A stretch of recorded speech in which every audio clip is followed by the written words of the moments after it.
I now call the March 4th, 2025 Finance Committee meeting to order at 6:45 p.m. Consideration of claims.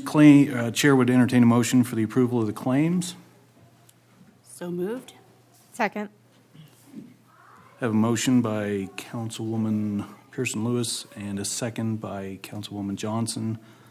Are there any amendments? Mr. Chairman, Yes. could we just list the numerical value on that motion? Oh, yes. Could you? I you can do it. motion. Or she motioned, yeah. Yeah, I'm pulling it up right now. Hold on. All right.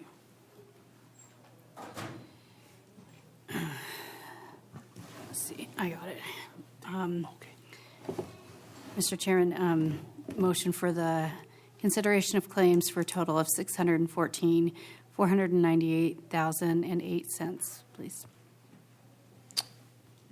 Do we need to break that out? Okay. Oh.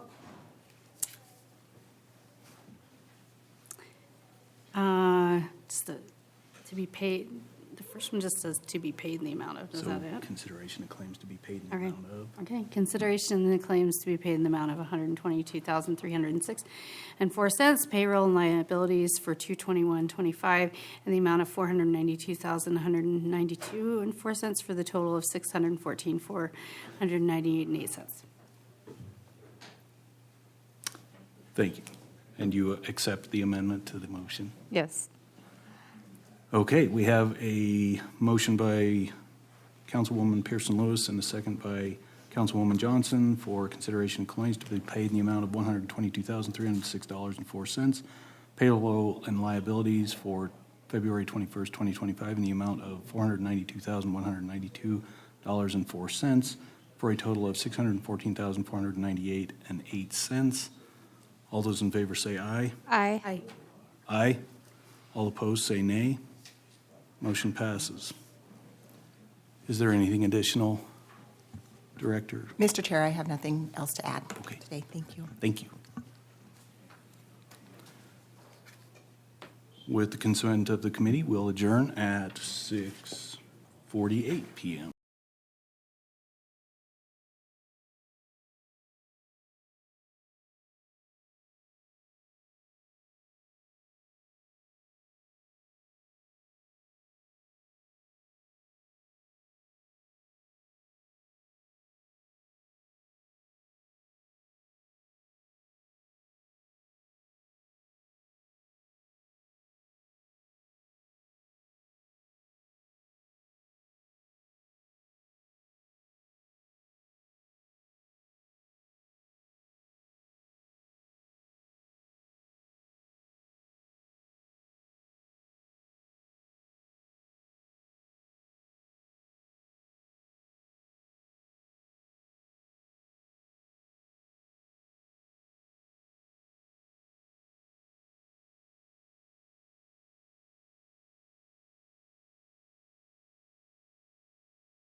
Beyond that, that's all I have.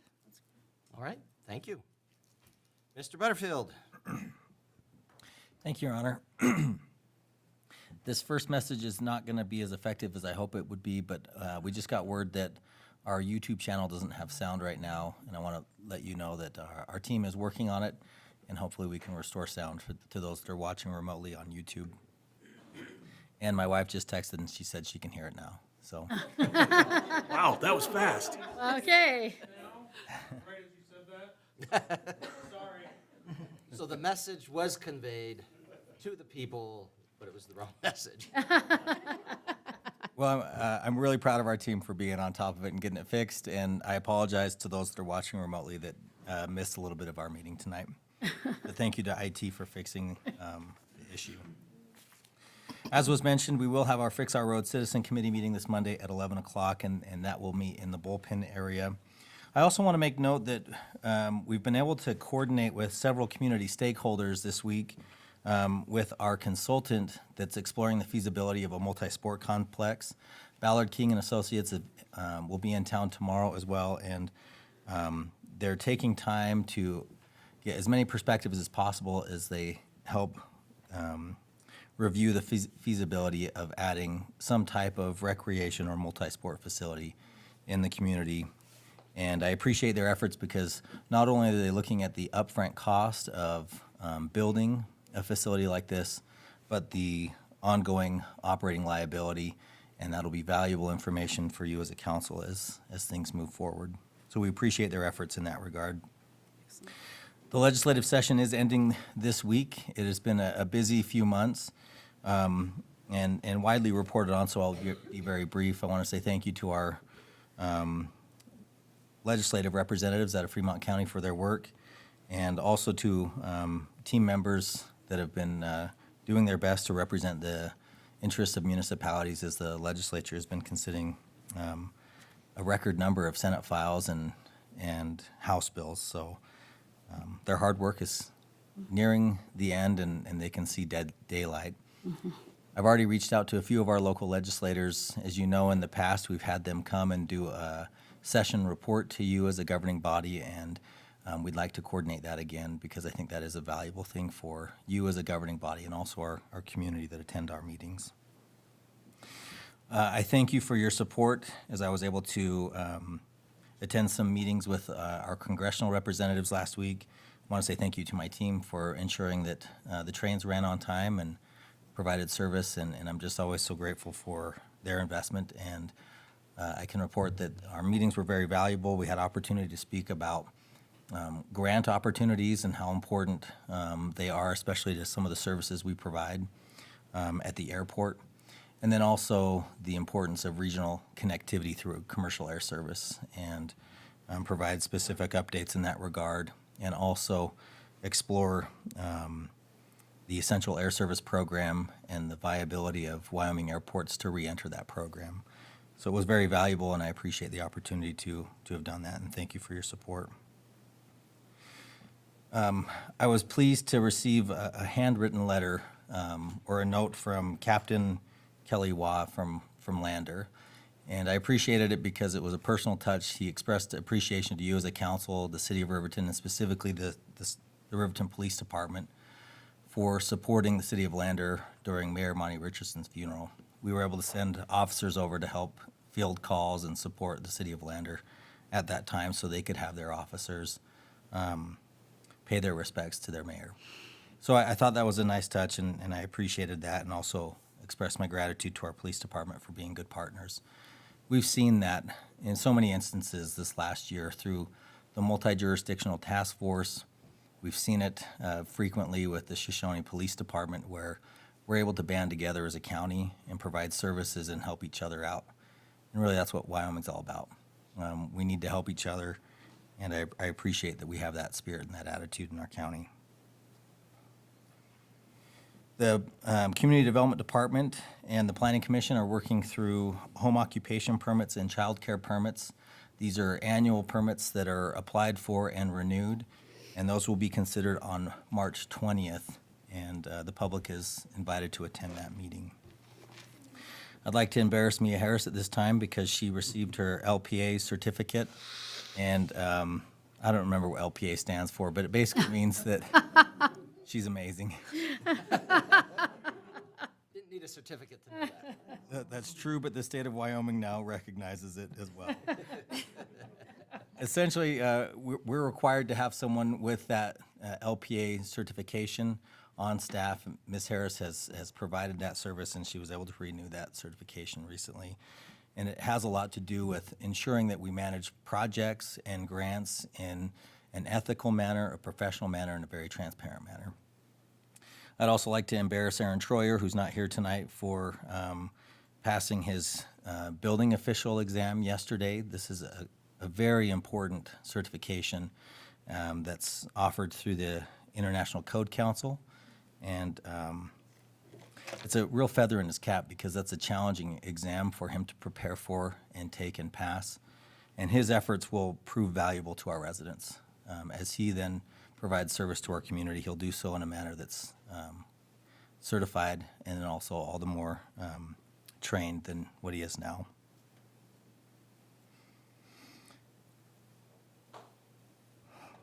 I lost my rhythm, I'm sorry.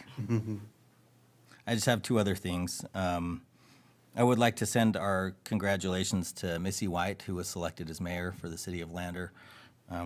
We've had opportunity to work with Missy for several years, even prior to her position with the Lander City Council, and we wish her well as she serves that community and fills in for Monty as the community moves on from him. And then I want to say thank you to our human resource specialist, Shanda Scott, for coordinating citywide trainings. We were able to have LGLP come in and train our supervisors and all of our staff members last week on crucial topics. And then we were able to have one of the community leaders from the Arapaho tribe, Cy Lee, come in and do a cultural training with our team. And we appreciate that, and I believe that was very valuable. Your Honor, I don't have anything else at this time. Okay. Thank you. So this last week, I had the opportunity to attend FCAG. The former vice chair had been Mayor Richardson, so had to get a new vice chair, and that was, we selected Pat Navieu, who's the mayor of Du Bois.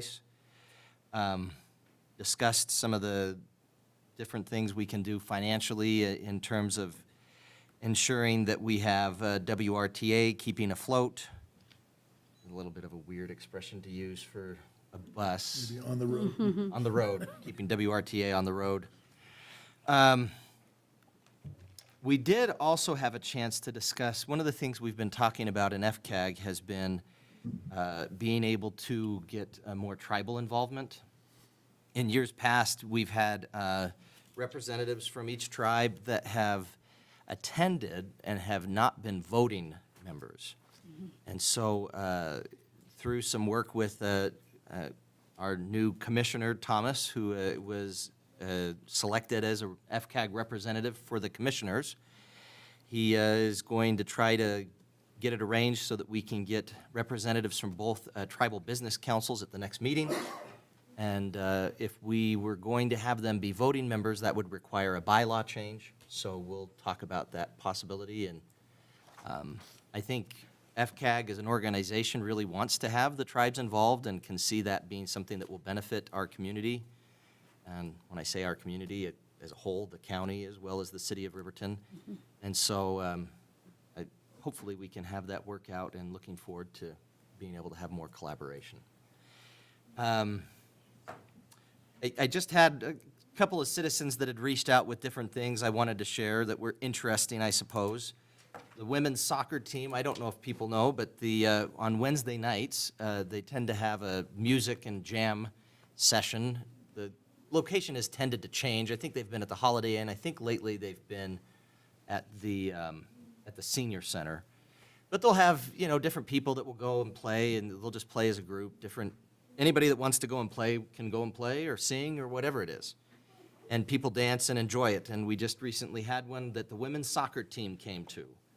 And they took a picture with all of them and had a lot of fun. So the CWC women's soccer team was trying, I think, to get some community outreach, and it looked like it was a lot of fun to have them there. Nice.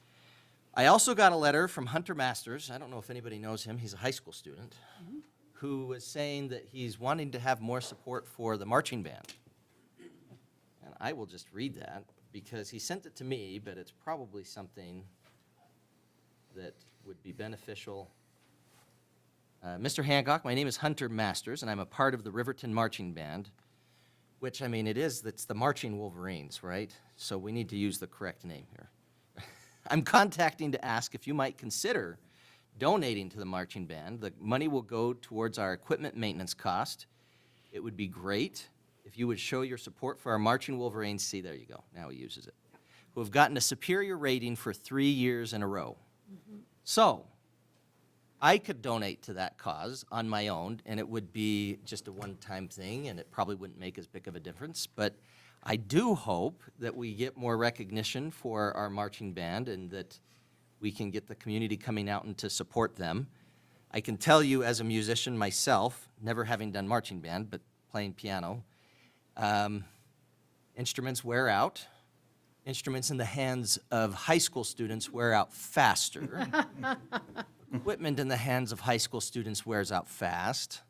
So I think it would be definitely a worthwhile cause, and I will be for sure donating to the Riverton Marching Band, the Marching Wolverines, but would encourage the community to keep them in mind and also keep in mind just what they've been doing for the community. I feel like we do really well at recognizing our sports teams and sometimes leave out things like speech and debate, which my son is on the speech and debate team, so that's why I bring it up. But we leave out things like speech and debate or the band or that kind of thing, and I want to make sure that they get the recognition they deserve, and I appreciate Hunter reaching out. And you can reach out to me again if you want, Hunter, and I'll get a check to you. Other than that, I was going to bring up the ribbon cutting tomorrow, but Councilwoman Borders brought that up already. That's exciting. That's local ownership of the Comfort Your Inn. Honor, I have a couple questions. Does Hunter mention how much he's asking for? I mean, I had him in class, and he was talking big money. But, Well, Hunter, I work for the government. We don't make a lot of money in government, in Wyoming at least. Maybe in yeah, D.C. it's well, he has big dreams, but, for that band, you know. But my next question is this Kavish Patel, young Kavish Patel? Uh-huh. I had him on my speech and debate team. I'm coming tomorrow. I have about 10 minutes window before lunch, but boy, I'm coming. Yeah, and he called me up and invited me personally, too. I saw that name, and he was one of my very first debaters. I'm excited. Okay? Yeah. All right. Yeah, that's him and his parents that are going to be Yeah, taking over ownership. I got real excited when I saw He's that. like 21 years old, and he's already owning a hotel. He's a little older than that, I can tell you, because I had him about 10 years ago. So, and he was probably 15 then. So, That's more of your age and not his. but yeah. But But I'll tell you, that's exciting. Anyway, yeah, thank you. Thank you, Your Honor. That's Kavish. He's a good guy. All right, well, Is it? Yeah. that's it for me. Appreciate everybody coming to the meeting tonight. I know everybody has a lot of agenda items they want to get to, so we'll get to that quickly. We are going to do communication from the floor right now and would encourage any citizens who'd like to come up and speak that they'd come up now. If you're here to speak about an item on the agenda, don't come up now. Come up when that item on the agenda is called. I don't say that to try to discourage people from speaking, but just to say it gets confusing if somebody comes up and speaks about something and then we have the agenda item and it just makes it so that we have discussion here and then and later. So if you'd like to speak on an agenda item, I'd ask you to come and speak to it when that agenda item comes up. We're very open in our meetings in terms of having individuals come up even when we're having discussion. Just ask for recognition from the chair before you come up. In either event, if you come up, I'd ask you to tell us your name. If you're with an organization, tell us the organization you're with.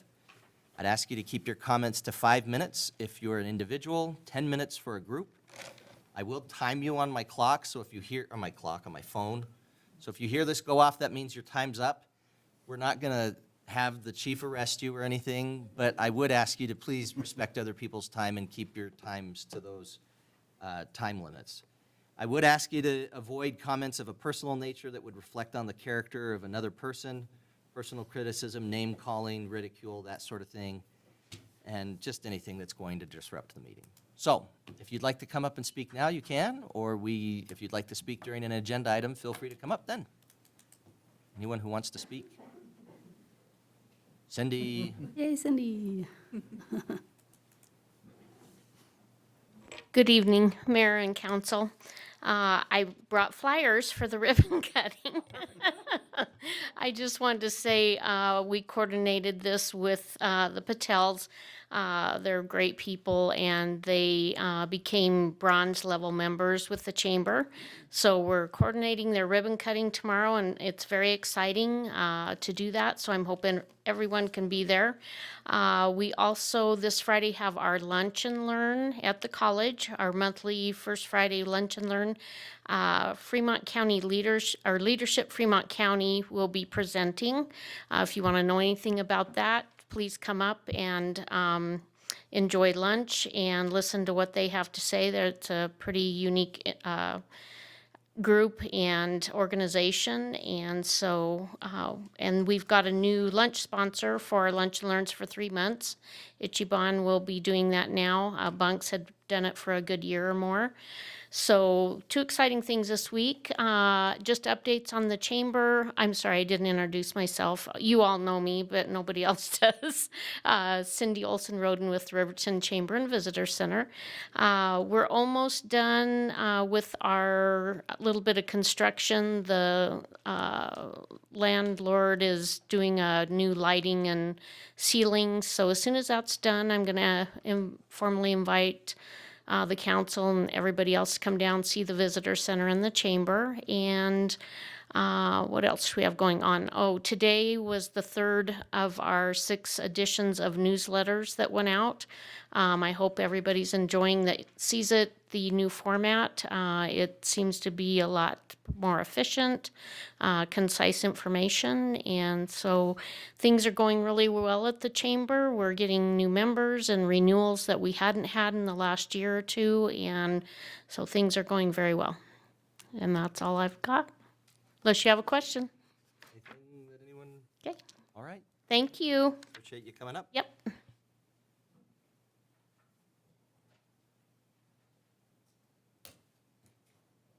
All right, we'll move on then.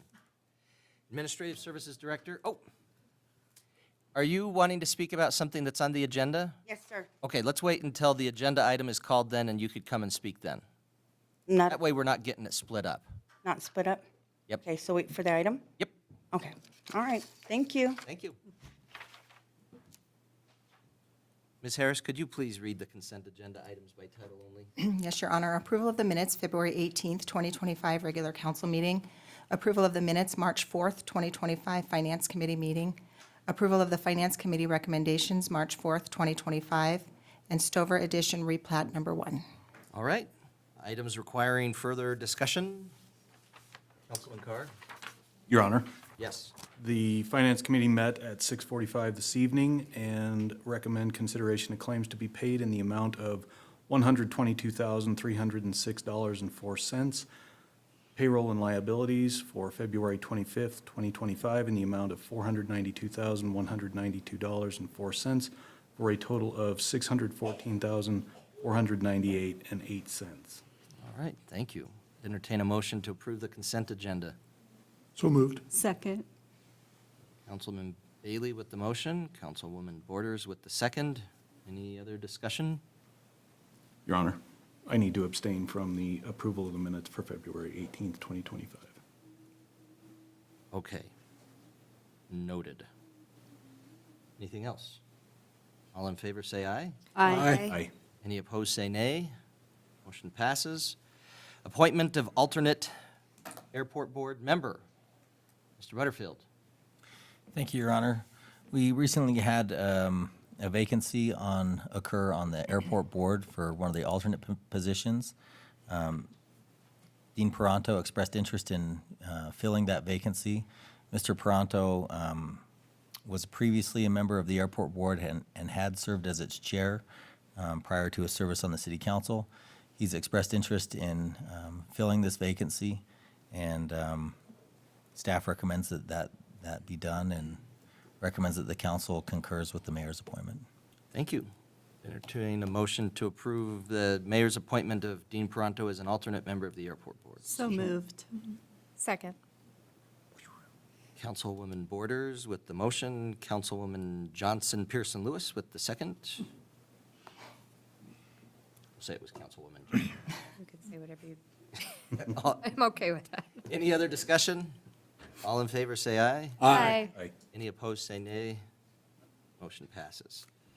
All right, consideration of ordinance 25001, third and final reading, amending Riverton Municipal Code, Chapter 5.04, alcoholic beverages, hours of operation. Ms. Harris, if you could give us your report. Thank you, Mayor, Council. I know that you've heard my staff report before, but I think in light of the fact that it's its final reading and we have a healthy audience in here tonight, I think it's important to provide some good background information regarding what we're requesting here. Back in November, the staff held an informational meeting for our liquor license holders. Some of the things that we discussed were our licensing process, tips training, just different rules and guidelines permitting catering permits, just different things that they're required to follow.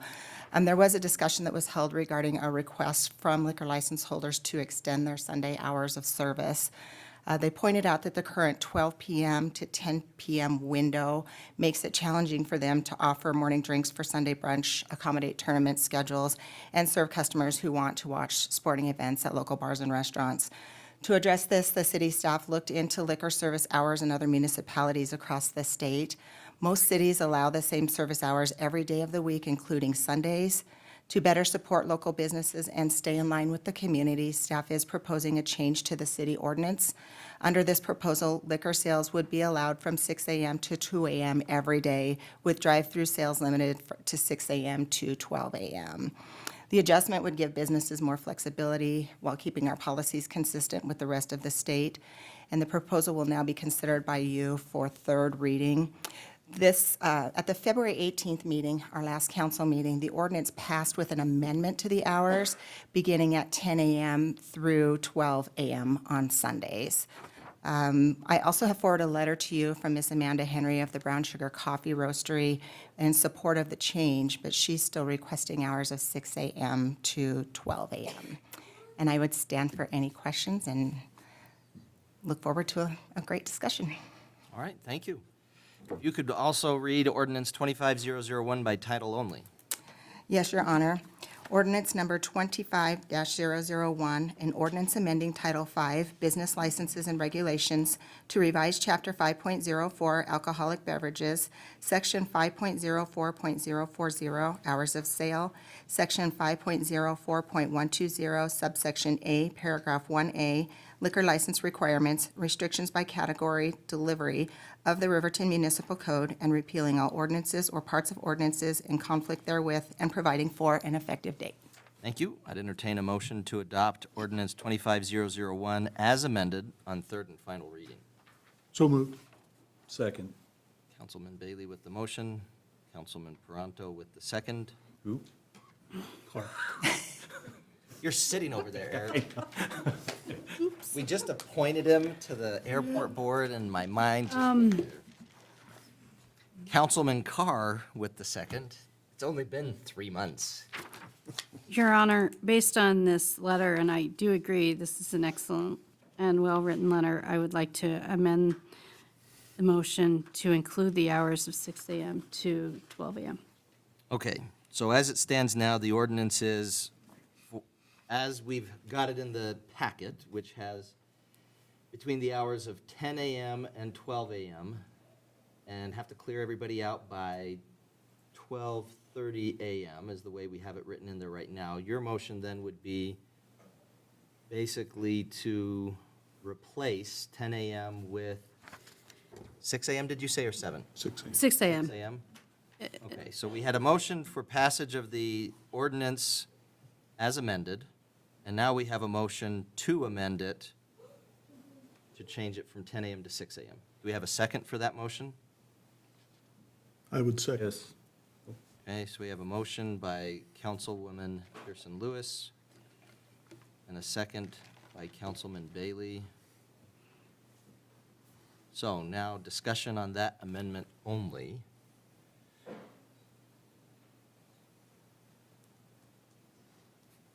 Your Honor. Yes, He Councilman. was talking about a well-written letter.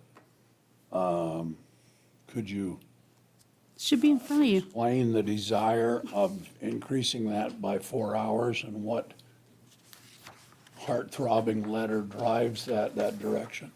Your Honor. Not or interested, just If we could discuss it. just read the letter out loud, so because she was going to be here to do that, but she's sick.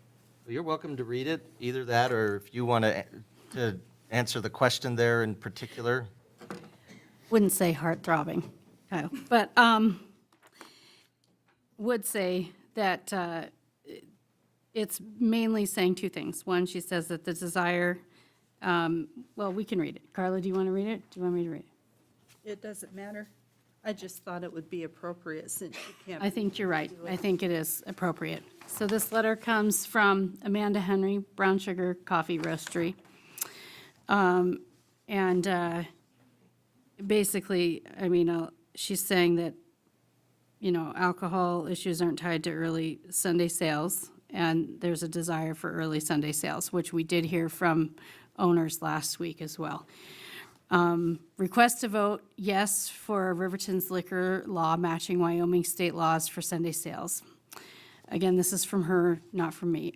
As the owner of a brunch restaurant in Riverton, Wyoming, I am advocating for the city to revise its current ordinance prohibiting alcohol sales before noon on Sundays and align it with Wyoming state liquor laws, which permit sales from 6 a.m. to 2 a.m. daily, including Sundays unless local jurisdictions impose stricter rules. My restaurant opens at 7 a.m. on Sundays to serve brunch, and our customers consistently express a desire to enjoy popular brunch beverages like mimosas and Irish coffees, options we cannot legally provide under the current city ordinance. Here's why Riverton should adopt the state's more permissive standard. Number one, consistency with law. State law promotes fairness. Wyoming state law, Title 12, Chapter 5, allows alcohol sales from 6 a.m. to 2 a.m. 7 days a week, giving local governments the flexibility to set stricter hours but not mandating it. Many Wyoming cities like Cheyenne and Casper follow the state's lead and allow early Sunday sales, recognizing that businesses and customers benefit from uniform rules.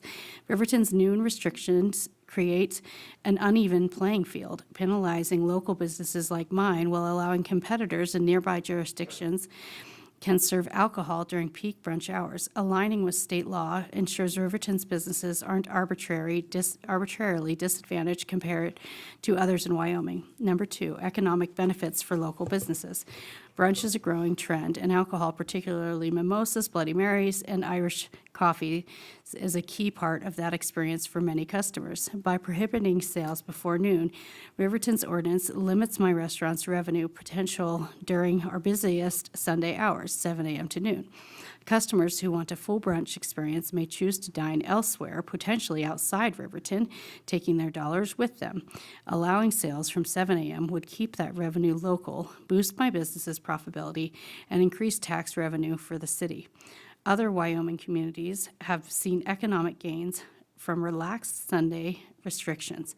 Riverton could too. Number three, meeting customer demand and expectations. My customers have made it clear they want to enjoy a mimosa with their pancakes and an Irish coffee with their eggs Benedict. These are standard brunch offerings nationwide, and past customers expect them when they visit a brunch spot at 7 a.m. The current ordinances force me to turn away these requests, frustrating patrons and hurting our reputation. In a recent informal survey at my restaurant, over 80% of Sunday morning diners said they'd order an alcoholic beverage if available. Aligning with state law would let me meet this demand, improve customer satisfaction, and build loyalty among locals and visitors alike. Number four, Riverton's alcohol issues aren't tied to early Sunday sales. Opponents might argue that extending Sunday hours would worsen alcohol-related problems in Riverton, but there's no evidence to support this. The city's challenges, like public intoxication, stem from broader issues, not the specific hours of sale. State law already regulates responsible service, e.g., Wyoming's service training requirements and law license oversight. And my restaurant complies fully. Brunch drinkers sipping a mimosa at 8 a.m. aren't the same demographic causing late night disturbances. Data from Riverton police arrests records, as noted in past council discussions, show no correlation between alcohol incidents and operating hours. The noon start hour is an outdated restriction that doesn't address real concerns. 5, a simple practical solution. Adopting the state's 6 a.m. start time, or even a compromise like 7 a.m. to match my opening doesn't require reinventing the wheel. It's already the default across Wyoming, and Riverton can implement it with minimal disruption. My restaurant would benefit immediately, and other local businesses could opt in as they see fit. This isn't about late-night bars. It's about giving brunch spots like mine the same opportunities as our peers statewide. Conclusion. Riverton's noon Sunday restriction is a relic that clashes with Wyoming's broader liquor laws, stifles local commerce, and ignores what customers want. As a brunch restaurant owner, I'm asking Riverton City Council to align the ordinance with state law, allowing alcohol sales from 7 a.m. on Sundays. This change would level the playing field, boost our economy, and let me serve my customers the full brunch experience they expect. It's a win for fairness, a win for business, and a win for Riverton. I realize that pushback on this matter is strong and that there has been talk of a compromise at serving at 10 a.m. Instead of 10 a.m. compromise, I would like you to also throw out the idea of a 6-month trial period. Thank you for your time. Warmest regards, Amanda Henry, Brown Sugar Coffee Roastery.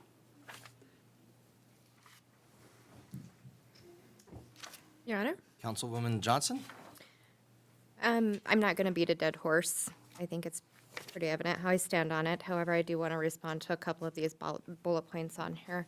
The consistency with state law promotes fairness. That's why they have the clause in there that municipalities are allowed to dictate those hours. And I'm assuming that's because of, and I probably shouldn't assume, but I'm assuming that's because situations differ in different cities.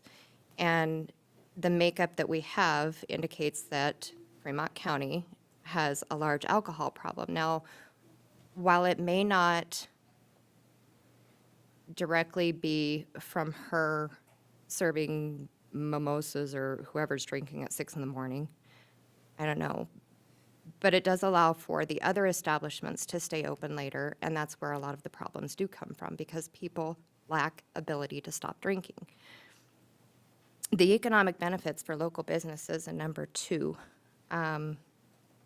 I guess if it's going to be about the almighty dollar, then maybe we ought to visit the option of a tax on alcohol.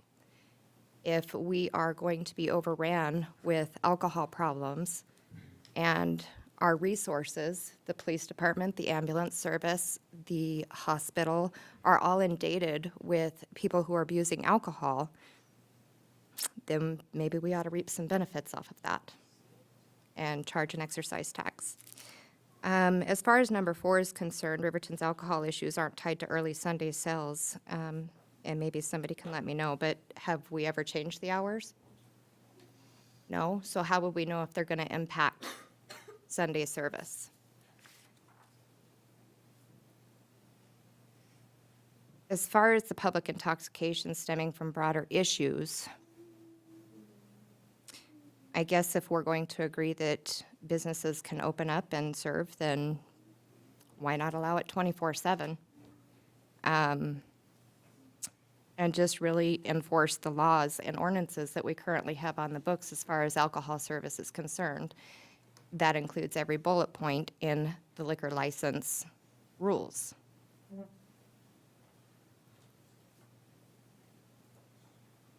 And in the conclusion of this letter, it says that we are ignoring what customers want by not doing so, and I feel exactly the opposite. I feel that we are ignoring what the citizens of our community want for a few extra bucks.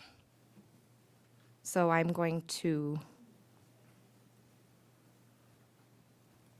continue to not support this. That's all I have. Thank you, Councilwoman Johnson. Councilman Bailey? Again, we allow alcohol sales 6 days a week. I don't know what just Sunday changes that. You know, the city also does not have the ability to put a tax on alcohol or anything else. We're dependent on what the state and the county allow us to do. And we can't offer 24-hour liquor sales because the state of Wyoming does not allow that, which we have to follow. You know, we all know that we have an alcoholism problem in the community. But I don't think those are the people showing up for mimosas at a local restaurant. And I think those people, no matter what the hours are, they're going to abuse alcohol. And we have existing ordinances and laws against serving people that are already intoxicated, which I feel need to be strictly adhered to. And that would be the only thing that I know of that would help solve the problem. You know, the 99.9% of people that responsibly purchase and use alcohol are not the problem that we have in this community. It's the small piece that does abuse it. They're going to continue to abuse it, whether we change the hours or not. And so I don't think this law will have any effect, whether we pass it or whether we don't, on our overall issue. So, you know, to me, we need to make sure we're enforcing that the liquor establishments follow the rules, which is not serve people that are intoxicated, whether the hours are whatever they are. So, you know, I'm for people having the freedom to exercise their own responsibility. And, you know, what time of day they do that is not up to us to restrict, in my opinion. So I would support the amendment. Any other discussion? Hi. Hello. Back. You could tell us your name? I'm Rob Epema. My wife and I own the Adult Rec Center here in town. And actually, as I'm listening to this, the state of Wyoming actually allows 24 hours, 7 days a week. That is the law. It has been changed recently. I can't remember when it was, but I did look that up. So actually, the state of Wyoming does not restrict any alcohol sales, period. And just like any other business. In terms of hours. In terms of hours, yes. Yeah, no, they restrict all kinds. Don't sell to anybody? Yeah, no, there's lots of restrictions. But as far as hours go, no, they do not. And just like any other business, if there's ability to make money, that's what we want to do. We're not going to overserve. We're not going to sell to. I mean, that's the stipulation that's going on. The next point in the meeting is further training for our employees to be able to recognize when somebody has had too much to drink, and they can stop that and cut that off. Our establishment is across the street from a well-known liquor store in town, and they refuse service to intoxicated people. Those intoxicated people then stumble across Federal to our place and want to purchase from us. We don't sell it to them either. So the whole idea of saying that this changing the hours is going to change this. These people that are abusing the alcohol and that are causing the issues are going to continue to do that no matter what. There also is the fact that people will leave town at now 10 o'clock at night and drive out to Resurride, drive over to Lander. They're going to drive somewhere now. And they're going to go get more alcohol because these places are open. So, I mean, if we're watching our customers and we're taking care of our customers and we're not over-serving our customers, and when they leave, they have the ability to drive, or we get them a taxi cab. I mean, we all know people drink, and I had a customer one time come in, couldn't tell there was anything going on at all. He bought a shot and a beer. And the next thing I know, he couldn't figure out how to run his phone. He couldn't talk. He was incoherent. Well, there's nothing that I can do with that. A shot and a beer isn't supposed to do that to anybody. He obviously had something before he came in there. I stopped serving him, and I got him a taxi cab out of there. That's the best that I can do. I didn't let him drive, and that's what we teach our employees, and that's what a responsible business owner does. So, I mean, yeah, I don't like the whole idea of having different hours every day, or different hours in a different day. And in fact, it's my business. I should be able to run it at the hours that are profitable to me, just like any other business owner does. So I'd ask for the 24 hours a day, and we get to choose when that happens. And if there's some type of excise tax or something like that that can go on that can help, by all means, we will pass that along to our customers that are gonna have to pay that, right? As a business, I'm not going to pay that for them, but I'm all for that. If we can do that and that can help the community, bring it, let's do it. Let's do it. Let's make this community better by having the people that are enjoying their mimosas at 7 o'clock in the morning with their breakfast, because that's what they want to have. And I love to have a Bloody Mary in the morning. They're great. So, you know, like, yeah, that's what I have to say. Like, let's do the 24 hours a day. I don't think we should have a stipulation on our hours, because no matter where you go, the people that are abusing it are going to find a way to abuse it anyway. I mean, drugs are illegal, but yet drug dealers make a lot of money because they don't have any regulations on their hours. So, Thank you. thank you. I know one person in the audience that was probably pleased to hear you were supportive of that in terms of the tax. Is there anyone else in the audience that wanted to speak? If you wanted to come up now, you could. We can still do more discussion here, but as good a time as any.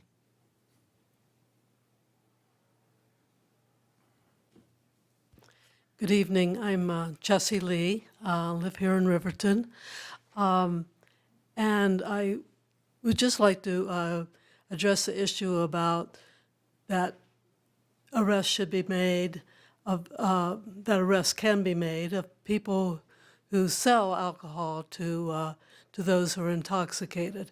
And I'm just curious, I mean, I don't expect an answer tonight, but I think something to look into is that, in fact, are there arrests happening because of that?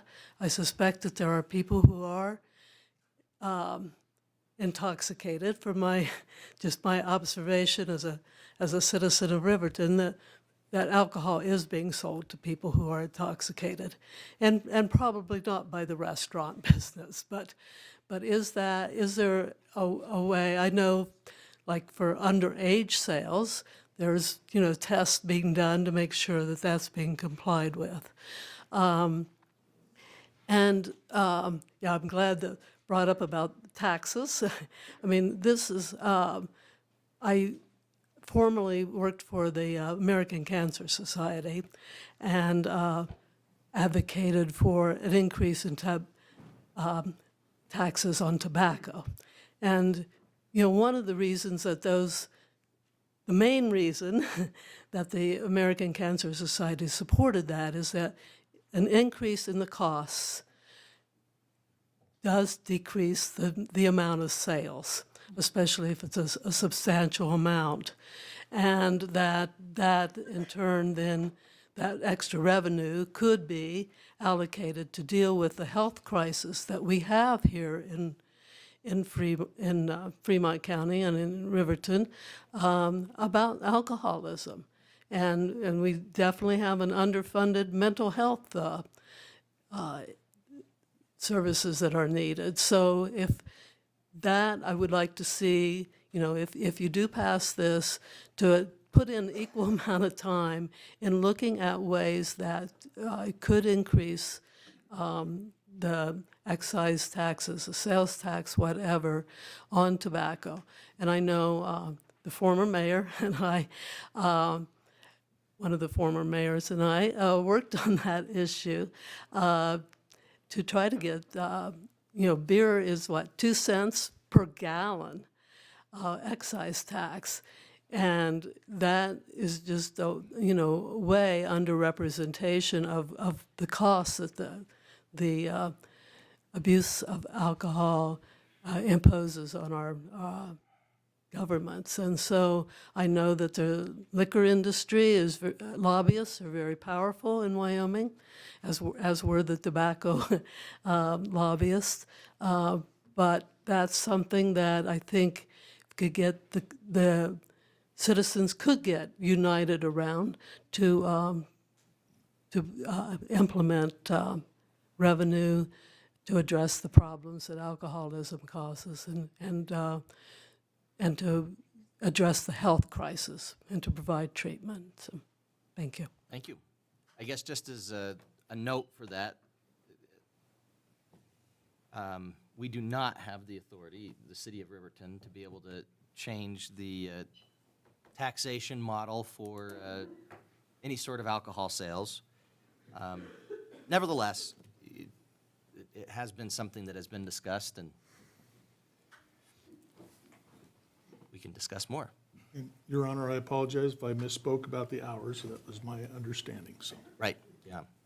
Well, and until I looked it up and verified, it was mine too. Yeah. But the state has literally no requirement for hours.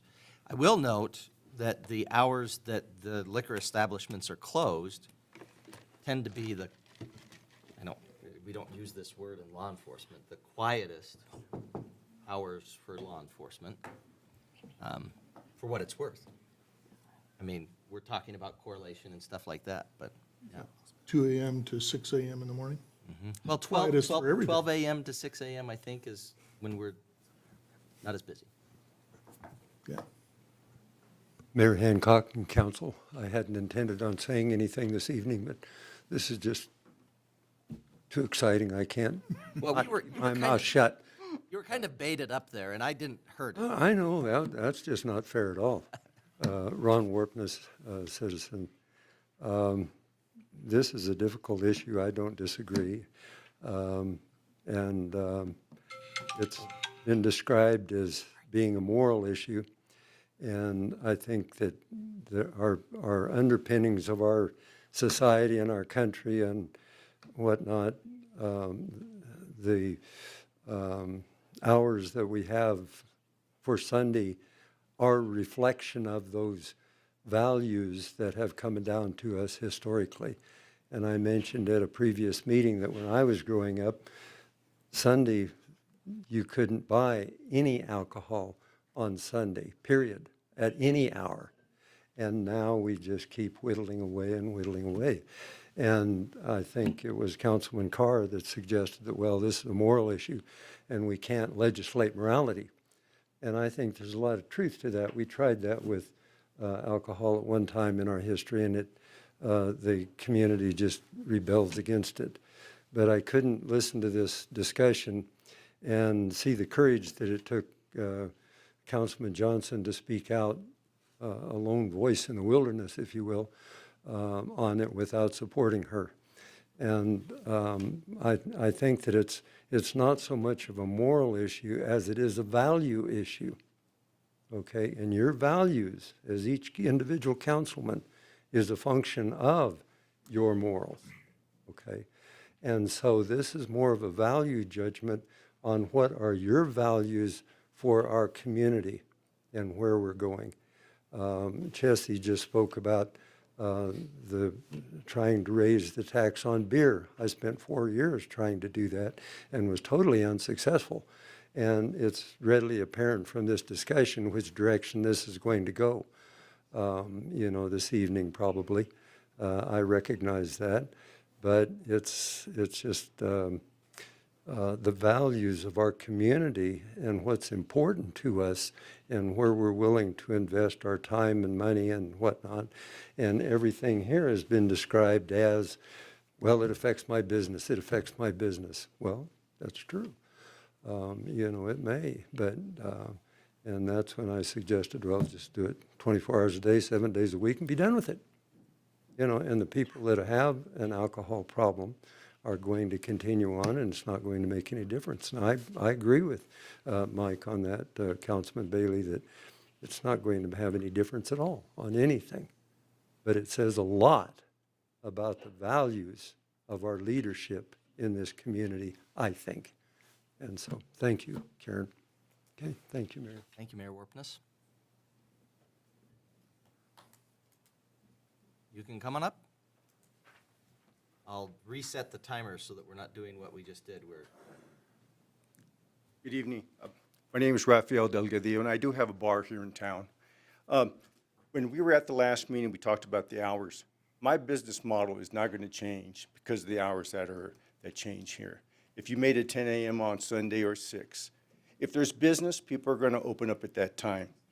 Most bars, package stores aren't going to avail themselves at 6 o'clock to open up. But restaurants do have a certain amount of people that go have a meal and have a drink in the morning. It's the only one they're going to have that day, goes with the meal. It's a social time. Currently now, I leave church, I go to Holiday Inn, I go to Trailhead, I go to other places. I see people there having a good time and talking. It's not going to be abused. Make the hours what you want at 6, and if it works for us, we'll use them. If not, we won't.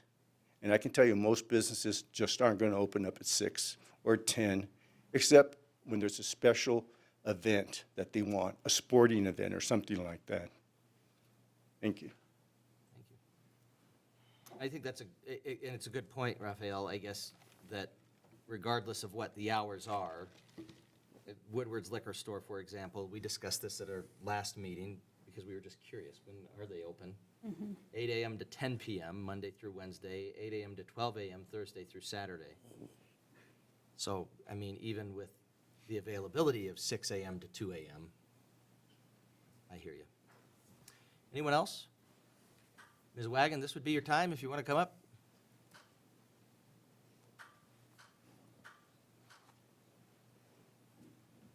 Good evening. My name is Nicole Wagon, for the record. And again, I think I made it clear from the last meeting that I totally oppose the amendment. I would hope it would stay 10 a.m. to, or noon to 10 a.m. And it was a tough meeting, this last meeting, and to share as an Indigenous Northern Arapaho from the Wind River Indian Reservation. You know, I've been observing in everybody's words of those people, and I don't know who those people are. And I think we need to acknowledge that alcoholism is a disease. It doesn't care who you are. There's all kinds of types of alcoholics. There's functioning alcoholics. I mean, we can go on and go on and go on. But first and foremost, I think it's about the safety of our citizens of Riverton. And the facts are, we are number one. Those are the facts for all the causes of what alcohol brings. And it got pretty heated with the first gentleman that came up and spoke this evening. At the last meeting, he stated and shared with us FBI came into his establishment. And then he referred to the Wind River. And that got me upset. Meaning, first and foremost, FBI shouldn't be going into your establishment. And we're not going to blame the Wind River. That's a red flag.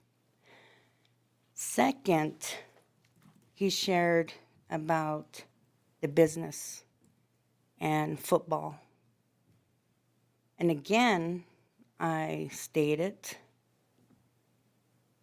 even in NFL, there's no game playing after 10 p.m. So I don't see the common sense of having the establishment open after 10 p.m.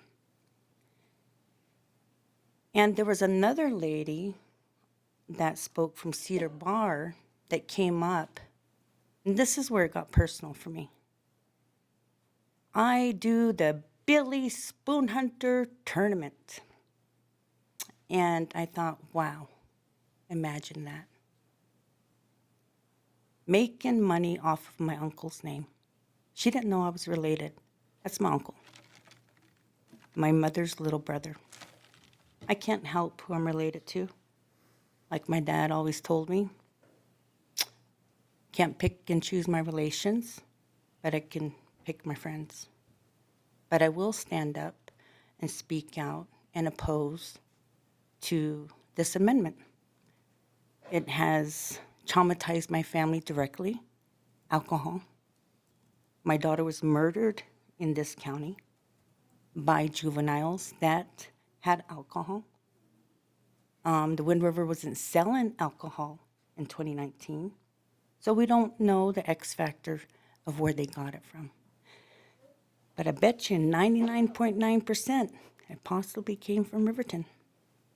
So with that being said, I'm against it, and I commend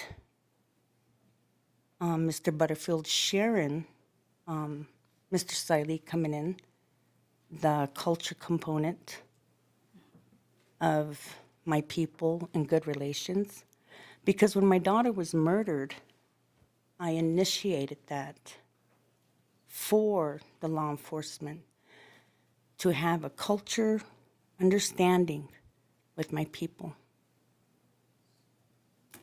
So, I mean, I can say many examples. Like with the crime scene, they couldn't go into where the incident happened to obtain things that are dear to my family. A blanket to wrap my daughter in to lay to rest. That hurts. You only get to do it one time. I mean, did it have any bearing on the investigation? I doubt it. But I had to speak up and speak out, have them to be sensitive to what happens and how we are as people and how we grieve, how we mourn, what we do, culture protocols. That's really hard to explain. We just don't grieve one day and have a funeral. It's a long, enduring process, even for a year. And as memorials, I shared this incident, what was shared with my uncles. I went to my elders, and they were very upset of what was stated and what was shared, how the individual doesn't even know my uncle personally, his name, his life, his journey. And my uncle shared with me, why is the city council catering to these businesses? People are going to get drunk, regardless, noon to 10. Regardless. Why give them more hours? And I agree with raise the taxes. We have issues here. And the citizens of Riverton have been trying and trying and trying solutions, like I shared before.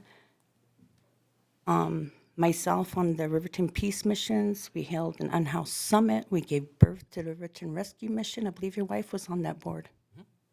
Then it gave birth to the Mercy House. We keep giving birth with no solution. And I know St. Margaret's has been helpful with people under the influence of trying to find a solution. I know Chief Hurtado trying to transport people to the warming huts.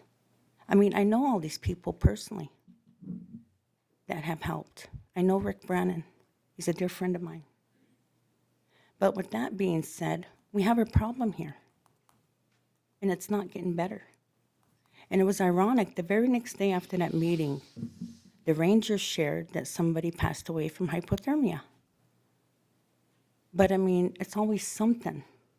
And these people have a life, and it affects us all. And I come up here and stand for safety, for the citizens of Riverton. People don't like to talk about this kind of stuff and what it brings. And I don't know what happened to the MAD programs. I don't know what happened to the DARE programs. And like I shared before, even as a JOM committee member, our indigenous people make up 40% of District 25. These are facts. And I believe we should work together. We all are not going anywhere. I appreciate it. So, Ms. with Wagon. the crime, look into that. And you even shared with me 95% that comes across the county attorney's office is alcohol related. Well, alcohol or drugs, it felt like, certainly seemed like it was at least 90%, yeah. So with that being said, I really ask for you guys to reconsider for the safety of our citizens and to work with them, not just for the few. Thank you. Thank you.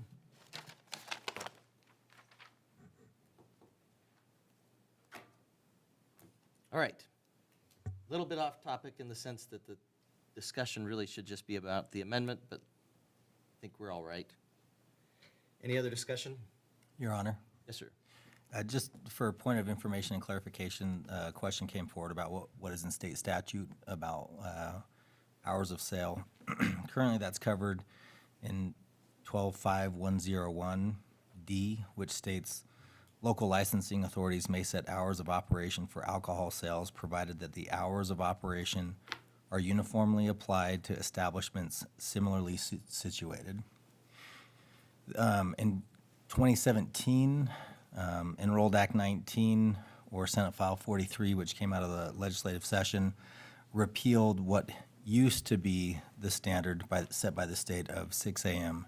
to 2 a.m.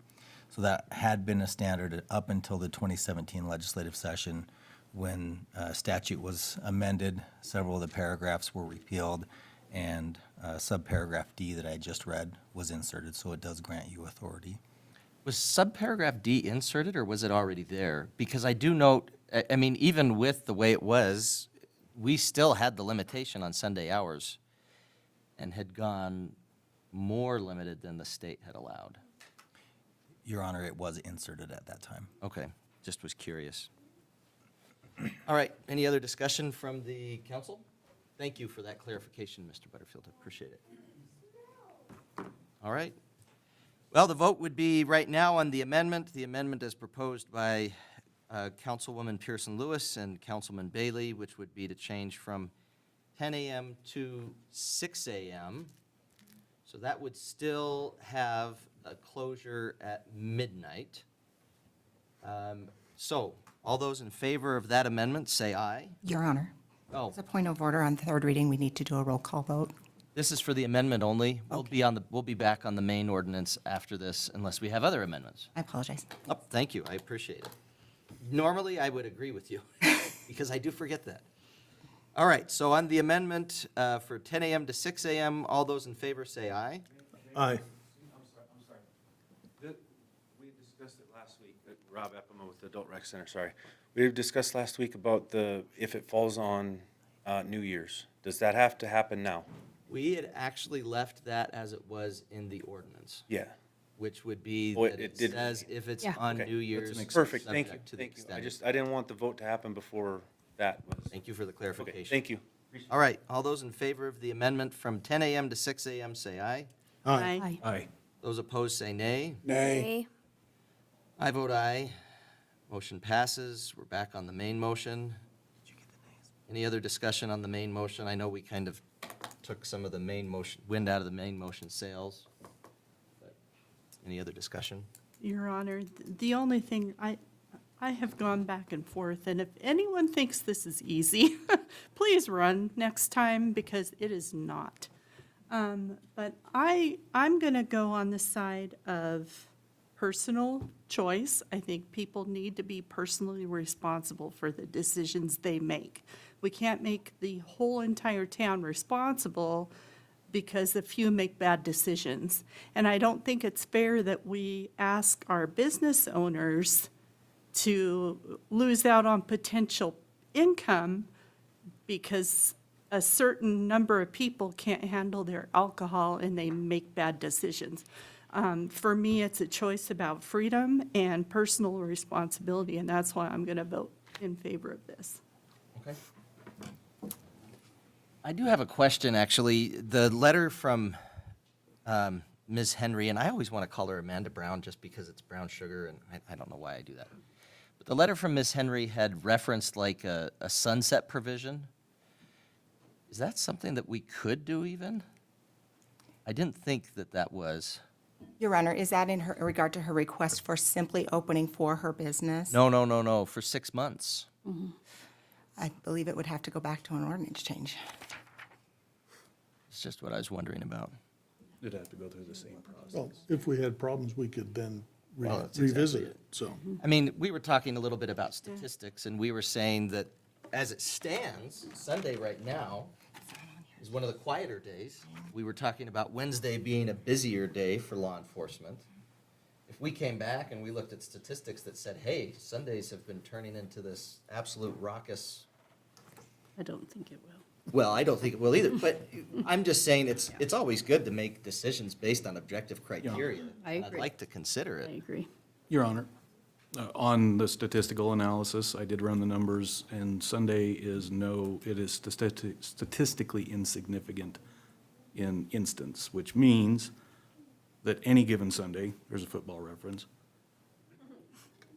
is no different than any other day of the week, save Wednesday. Which we did discuss a little Yeah, bit. it was very literally Being hump day, everybody kind of. But there is no, one or two, yeah. mathematically speaking. Your Honor. I don't know if that's working or not. I think the writing's on the wall, how the vote's going to go, which it is what it is, and I'll support that. However, the council decides. But I would throw out there and hope for the support from the rest of the council that we take a strong line and give our police department full authority without any restrictions to fully enforce what is already on the books then. Because there are many times that we're turning blind eyes to what's going on, to sales being made. And I just want to make this reference because I received an email from another citizen. You know, and I hear, and this isn't about the business owners doing what's correct or what's right or morality or any of that. It's about taking every step we possibly can to keep the citizens of our community safe. And if that means reducing hours or reducing sales of alcohol by a few hours to try to do our best to do that, then that's what I'm about. In the email she wrote, her family member is actually belly up to the bar 24 beers a day. And he does not appear intoxicated ever because he has such a high tolerance. So he is being served daily at these establishments. So when Ms. Wagon says that there's different degrees of alcoholism, she's absolutely correct. There is. And if it's not a problem, then why do, we have a DUI team out working. They got their alcohol somewhere. They're clearly intoxicated, driving around with it. So somebody's over-serving them. And I think that we need to make it very clear that going forth with this, if that's what it tends to be, then we are going to inherently enforce what's on our ordinances. We'll be watching. I think that's a good point, and I think, it's part of the nice thing about the TIPS training, for example, which is partly why these two are together, is that in terms of training, you're wanting to be able to recognize if somebody's intoxicated. Our ordinance specifically says they've got to be visibly intoxicated, which is, I think, where Mr. Epema was saying, okay, we had this person that we served to, and then it became clear something else was on board. But I think you're exactly right. Being able to have that be, however they're getting it, that we want to make sure that's not happening. And I think that was part of the idea of this, the next ordinance would be to try to address that to a certain extent, too. And I don't know if the ordinances have been changed or not, because everything is arguable. And what defines intoxication? Well, that's actually specifically intoxicated in state statute, but I mean, But what defines it as far as what they are supposed to look for in an intoxicated individual? Is it slurred speech, bloodshot, watery eyes? Is it unable to function? I mean, All of the above. what do they have to go off of? Because it's not, well, in our ordinance, it's not in there. It's not clearly defined what intoxication The is. TIPS Yeah, training. this training would happen. and I agree, and the idea of the server training would be to be able to determine that, but you're exactly right, you've got to be looking for it. You've got to be trained. The same as law enforcement is trained. I mean, when it comes to a DUI, what are the things they're looking for? Bloodshot, watery eyes, red eyes, being able to look for slurred speech, slow ability to react, all of those things. Kind of like Mr. Epema said, obviously somebody who can't even function with their phone, or somebody when they're asked for their driver's license, they hand you a Burger King card or something like that, which does happen, by the way. Your Honor, it just feels like we're moving on to the next agenda. Yeah, well, I agree with you there. Anyway, but I think you're exactly right. When it comes to enforcement, I think making clear we're going to be enforcing what we have on the books. I just really hope we can all get on board with that. I mean, if the council's wish is to to make it more accessible to an already known problem, then that's what we're going to do, and we're going to support that and support our businesses. And I support businesses. I do. I wouldn't want somebody telling me how to run my business, but I also didn't choose a business that's highly regulated. So, Yeah. All right. Well, and I think Mr. Councilman Carr was correct. We've probably Beat a dead This- horse. This Round the horse is rounds dead. on this. Call for the question. All right, we do need to do a roll call vote, though. So, Ms. Harris, if you could please conduct a roll call vote. Councilmember Eric Carr. Aye. Your Honor, just by a point, have we read this by title only yet? Yes, we did at the very beginning. Thank you for clarifying, though. Always good to make sure we're doing it right. Councilmember Rebecca Pearson Lewis. Aye. Councilmember Mike Bailey. Aye. Councilmember Carla Borders. Aye. Councilmember Kyle Larson. Nay? Councilmember Karen Johnson. nay. Mayor Tim Hancock. I vote aye. Motion passes. All right, next up. I know a lot of people aren't here for these. We'll get there quickly. We'll probably have a break before then. But we'll get there. Okay, consideration of ordinance 25002, third and final reading, amending Riverton Municipal Code 5.04, alcoholic beverages edition, alcohol server training. Administrative Services Director's report, please. Thank you, Your Honor. During that same November 14th informational meeting with liquor license holders, a representative from Fremont County Prevention provided details on alcohol server training, including the Training for Intervention Procedures, or TIPS program. TIPS is a widely used training program in Wyoming that educates servers on responsible alcohol service. While the state does not currently mandate this training, Wyoming statutes authorize the Department of Revenue to work with the Wyoming Liquor Division to establish rules and guidelines for it.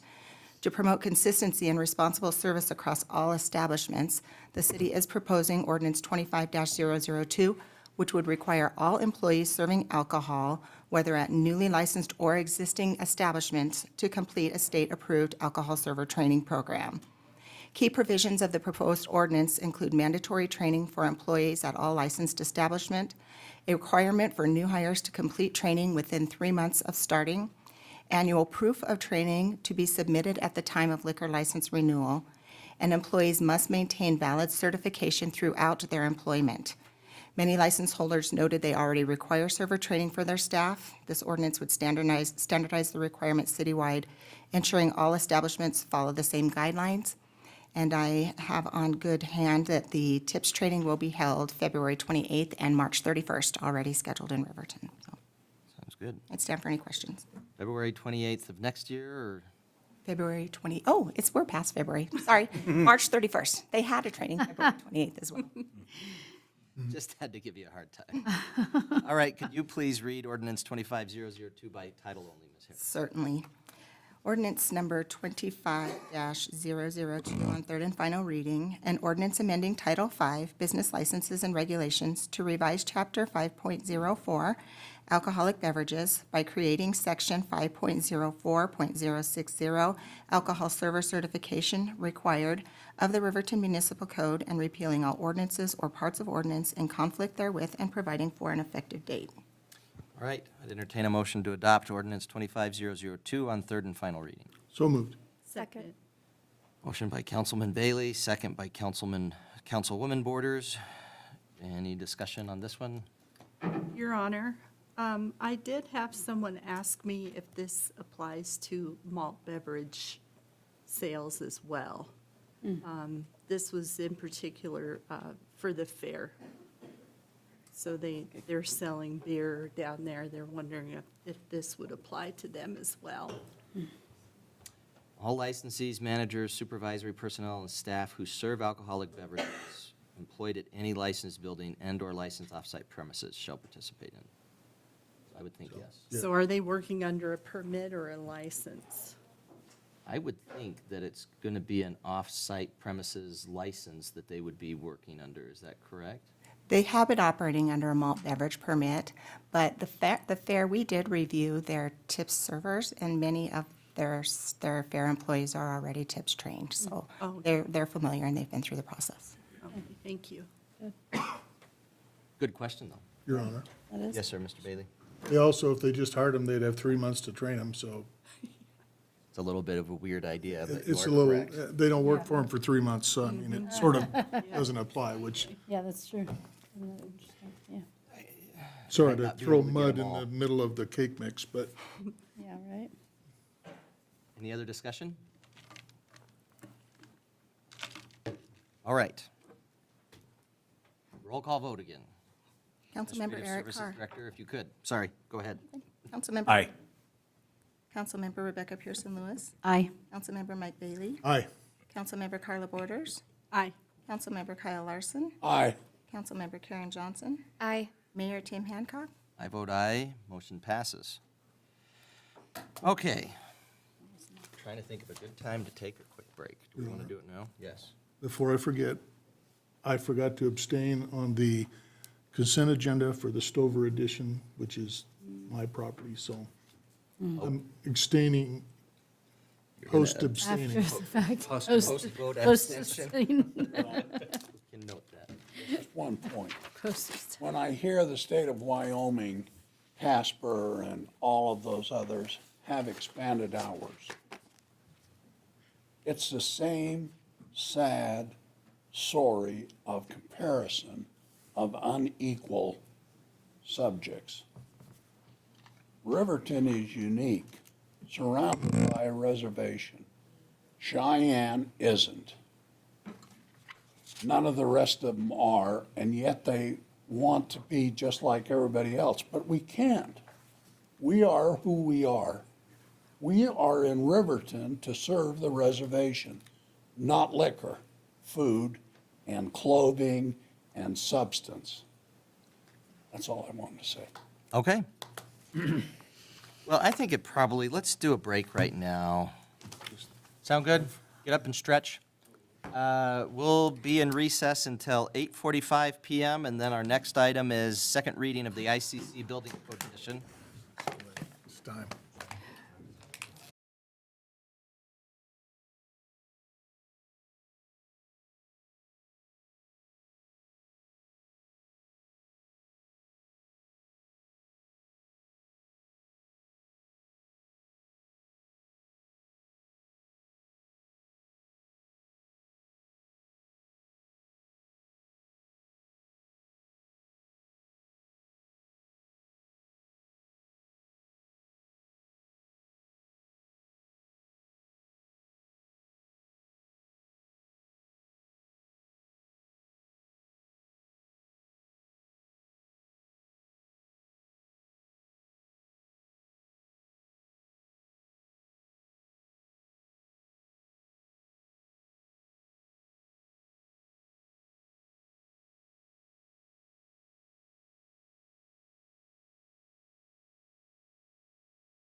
Oh, no, I'm.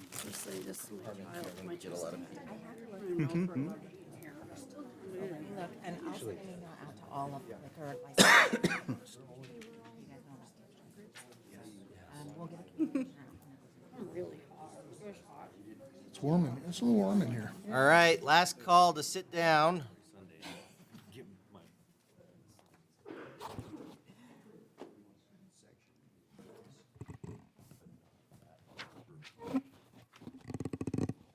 Thank you. We'll get going. We're at item number 14, consideration of ordinance 25003, second reading, 2024 ICC Building Code Adoption. City Administrator's report, please. Thank you, Your Honor. As we discussed at the last council meeting, the state of Wyoming adopted the 2024 International Building Codes. This happened later last calendar year. The adoption includes the 2024 International Building Code, Fire Code, Fuel and Gas Code, Mechanical Code, and the International Existing Building Code. The ICC, the International Code Council, releases new versions of the building code on a 3-year cycle. Wyoming State Statute 359121 allows municipalities like Riverton to enforce building codes with their local authorities or the police powers that are granted to us by Wyoming statute.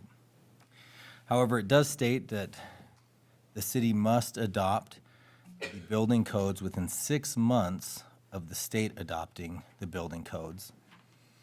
And if the municipality does not adopt similar versions of the building codes, then we lose our home rule authority when it comes to building inspections and plan review in this matter. The Board of Appeals is the recommending body as it relates to building codes. The Board of Appeals is made up of a 7-member board with local contractors and tradesmen. The 2024 building codes were provided to the Board of Appeals on January 21st, and they had opportunity to review them. On February 10th, the Board of Appeals met and made a recommendation that the City Council adopt the 2024 building codes. I would like to point out that we did have a scrivener's error in the ordinance that was proposed on first reading. That was corrected for your packet for the second reading, but I want to make sure I call attention to that. What we're looking at is page 21 of your packet. This would be in reference to section A2, A5. This relates to section R313, automatic fire sprinkler systems. Our current municipal ordinance has this reference to the International Building Code as being deleted in its entirety.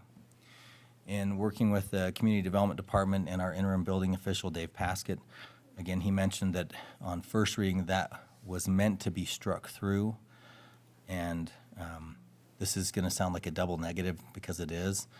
So we're striking through the reference that it was deleted in its entirety. So by striking the deletion, it's making section R313 enforceable, or item of the International Building Code that we are keeping in place or adopting. Section R313, for your reference, relates to fire suppression systems for townhouses. And I'll just make a quick reference to it. It states that an automatic residential fire sprinkling system shall be installed in townhouses. It does provide an exception, however, that an automatic residential fire sprinkling system shall not be required where additions or alterations are made to existing townhouses that do not have an automatic residential fire sprinkling system. So again, I want to bring your attention to it because it was a scrivener's error from the first reading that was passed. And what is currently before you is a correction to that, where we are striking that as being deleted in its entirety, meaning it is in full force with what is proposed. With that, Your Honor, I'd stand for any questions, and I want to thank Mr. Dave Paskett for being here, as he'd also be able to stand for any questions that you have. Sounds good. Administrative Services Director, if you could please read Ordinance 25003 by title only. Yes, Your Honor. Proposed ordinance number 25-003, an ordinance amending Title 15, Buildings and Construction Codes, to revise Chapter 15.04, Building Construction and Maintenance Codes, Section 15.04.010, Adoption, Applicability, Filing, and 15.04.040, Local Design Criteria and Loadings of the Riverton Municipal Code, and repealing all ordinances or parts of ordinances in conflict therewith, and providing for an effective date. I'd entertain a motion to adopt ordinance number 25003 on second reading with the changes as noted by Mr. Butterfield. So moved. Second. Councilman Larson with the motion. Councilman Carr with the second. Discussion or amendments? Your Honor, Yes, sir. I guess I understand what Mr. Butterfield all explained to us. I guess I wish the state would just grow up and just tell us that we have to do it instead of beating around the bush. Because this, you don't have to approve it, but if you don't approve it, we're going to make you do it anyway. So that's just ridiculous, in my opinion. So again, they just waste all of our time dealing with all this stuff when really they just said, you have to do it. What I do like is we can make changes that make sense, and we have since 2021. The same changes that we had changed in 2021 or modifications to what it has. which as long as it's the same or similar to, I think these changes are appropriate, Yeah, but, it's just frustrating to me. oh yeah, But I agree. Any other discussion? it's like when you were a teenager, you can do anything you want, but if you don't do what I want, you're not gonna get to do anything you want. I'd do anything for love, but I won't do that. Is that kind of it? That's right. Me no. All right. Sounds good. All in favor, say aye. Aye. Aye. Any opposed, say nay. I vote aye. Motion passes. Now, what you have all been waiting for, item 15. This was something that I think, you never know what everybody's here for. Sometimes you do, because I was walking around the room and I could see a lot of people here from St. Margaret's. So, thank you for being here and for being patient. And hopefully for the kids, especially the Anderson kids that I know are pretty young, if you need to fall asleep on your dad, it's okay. Or your sister. Creed. I think it's your dad. All right. City Administrator's report, please. This is Ordinance 25004, first reading, alley vacation and replat, original Town of Riverton, Block 2, replat number 1. Thank you, Your Honor. Several petitioners have come before the city to request the public alley located between East Fremont Avenue and East Park Avenue from North 7th Street East to North 6th Street East be vacated. And this request is also part of a replat application. The request will enable St. Margaret's Catholic Church to enclose the alley with a fence and prohibit access by unauthorized members of the public, whether on foot or on vehicle. The primary motivation for the vacation expressed by the church and the other petitioners is to create a safer environment for students attending St. Margaret's School. The ability to vacate a public street or alley or right-of-way is provided by Wyoming state statute, specifically statute 154305, and I'll read that in its entirety. The governing body, meaning you as the city council, has the exclusive power and by ordinance may vacate any highway, street, lane, or alley or portion thereof. No vacation may be ordered except upon petition of a majority of the owners owning a majority of the property abutting on the portion proposed to be vacated and extending 300 feet in either direction from the portion proposed to be vacated. It also states that the city or town may demand and receive the value of land vacated as consideration for the vacation.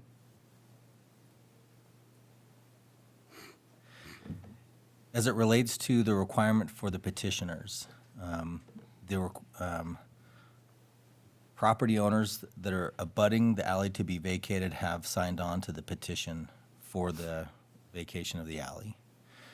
There is also a majority of the property owners, as outlined by statute, for those that extend in a linear fashion 300 feet to the east and also to the west of the alley proposed to be vacated. And in your packet, you do have a visual of the properties that have signed on to the original petition. As part of the proposed alley vacation through the replat, as I mentioned, it is proposed also to combine some lots and replat the original plat. Specifically, the petition is asking to create Lot 1 from lots 1 through 6, Lot 7A from lots 7 and 8, and Lot 9A from current lots 9 and 10, and then Lot 11A from lots 11 and 12. And that proposal in visual format is provided in your packet, so you can see where those combination of lots are located. 14 of 21 property owners at the time of application again signed on as co-petitioners. This does represent 66% and meets the threshold required.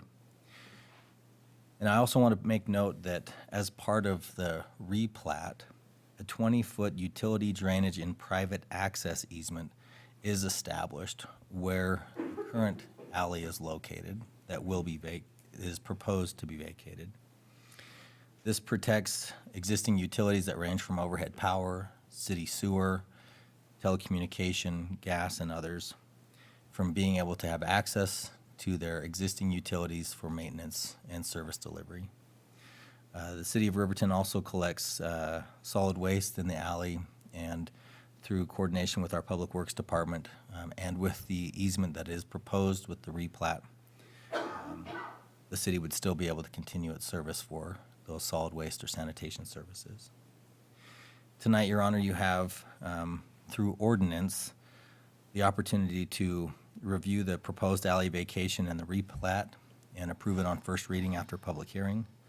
You could deny the proposed replat, but you could deny the proposed alley vacation, but approve the replat of the original town of Riverton. You could approve the replat with other conditions and stipulations as you see fit. The Planning Commission did consider this application and unanimously recommended it for approval for your consideration. And with that, Your Honor, I'll stand for any questions. We do have petitioners in the audience, and I know they have information that they have prepared for you in advance that is at your table. Thank you. Administrative Services Director, could you please read Ordinance 25004 by title only? Yes, Your Honor. Proposed ordinance number 25-004, an ordinance vacating a 20-foot alley between lots 1 through 6 and lots 7 through 12, Block 2, original town of Riverton, to the city of Riverton, Wyoming. Thank you. I'd entertain a motion to open the public hearing. So moved. Second. Councilman Bailey with the motion, Councilwoman Johnson with the second. All in favor, say aye. Aye. I vote aye. Any opposed, say nay. Motion passes. I declare the public hearing open. Meeting will be conducted in accordance with Wyoming statute and other applicable laws. I'd ask individuals wishing to speak regarding this item to approach the podium, identify yourself for the record, and as noted earlier, please keep your comments to 5 minutes. Thank you. Yes. Thank you, Mayor. Good evening, Council. My name is Megan Mossbrecker. I am the principal at St. Margaret's School, and I'm here on behalf of St. Margaret's Church and School. Before I start, I would like to invite everyone in attendance today, if they're here in affiliation with St. Margaret's, to please stand.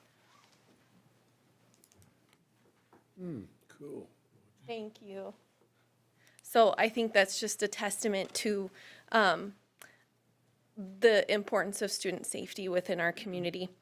I would like to invite one of our students from St. Margaret's up to make just a brief statement.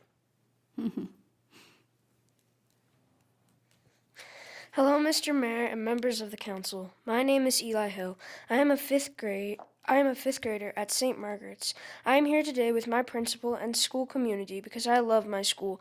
I want to feel safe at school, just like every kid deserves to feel. This is where you come in. We need your help. Thank you for listening to us today. Thank you, Mr. Hill. Well said. Yes. So just so you know, St. Margaret's School serves students preschool through 5th grade. Our enrollment and our employment is open to everyone, Catholic or not, and we have about 100 Catholic and non-Catholic students and staff at the church and school on any given weekday. When soliciting the neighboring petitioners to support our efforts, we aimed initially at obtaining majority, but we've gone even further since then. Since that point, 4 additional neighbors provided verbal support for our efforts, and we were unable to find contact information for the remaining 3 property owners. Before the meeting, we provided you with a list of those individuals. They're color-coded for you. I want to emphasize the national focus on school safety. The public priority is to provide a safe environment where all children can learn and play at school safely. Our school has made rigorous efforts to assess our vulnerabilities and to improve our security, and we've addressed over the past about year and a half several security enhancements, including new door systems and a new access system at our main entrances. However, we need your help for the next steps. Our plan is to install gates at both ends of the alleyway, creating a secure and enclosed area around the school and the playground. That map is in your packets on page 31. We anticipate paying fair market value for this land, which is customary.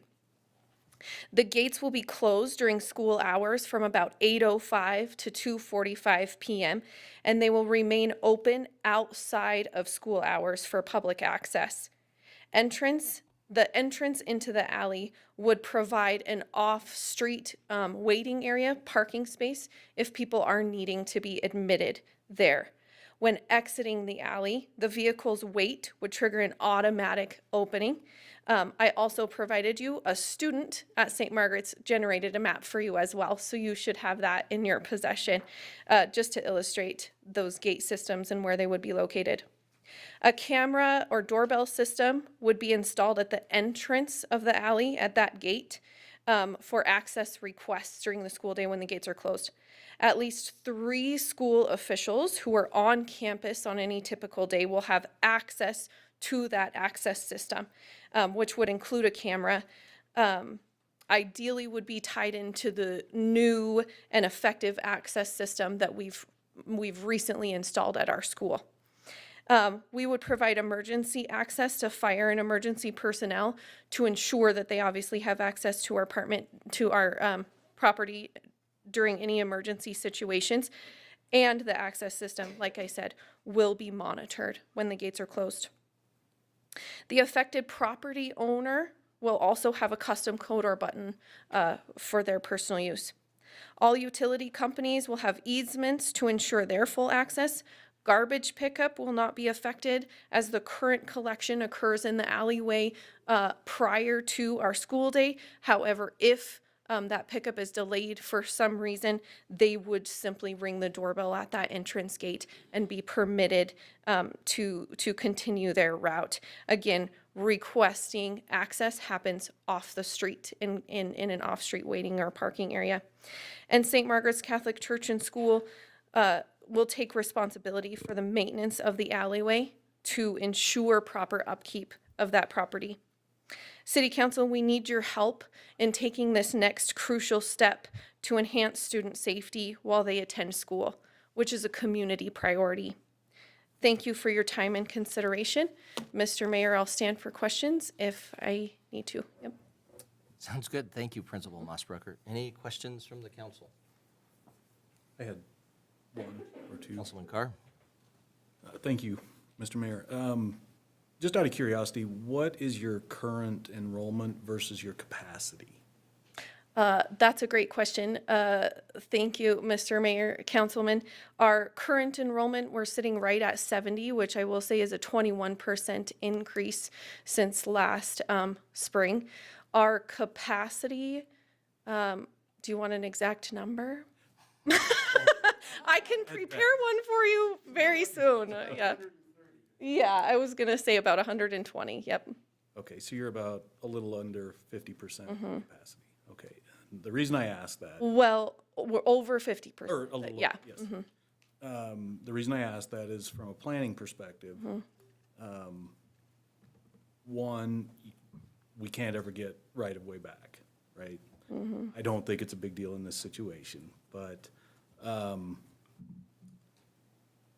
as you grow, which you certainly intend to do, you will be eventually looking for another location or a larger facility at some point.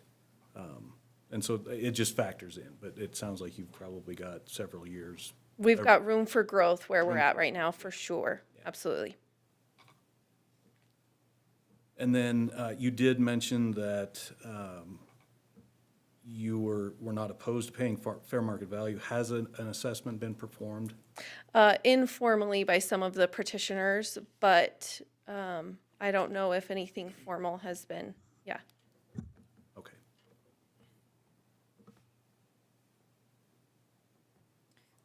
Your Honor.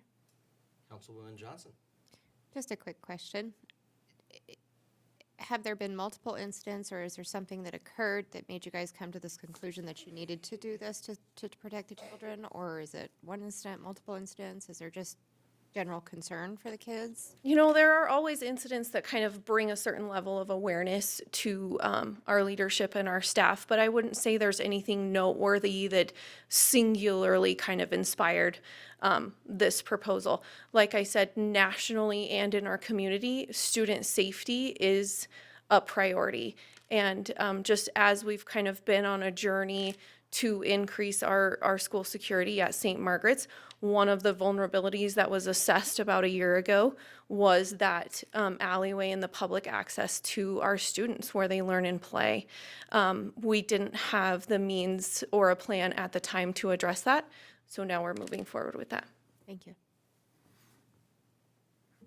Any other questions? Councilman Bailey? Good evening. On the block that you guys are on, really, there's just one property that's not owned and controlled by the church or the school. And as I remember, and I didn't Google it or anything, but that person, they don't have a garage that accesses through that alley or anything anyway. So really, there's no property owners that are really going to be affected by the loss of this access.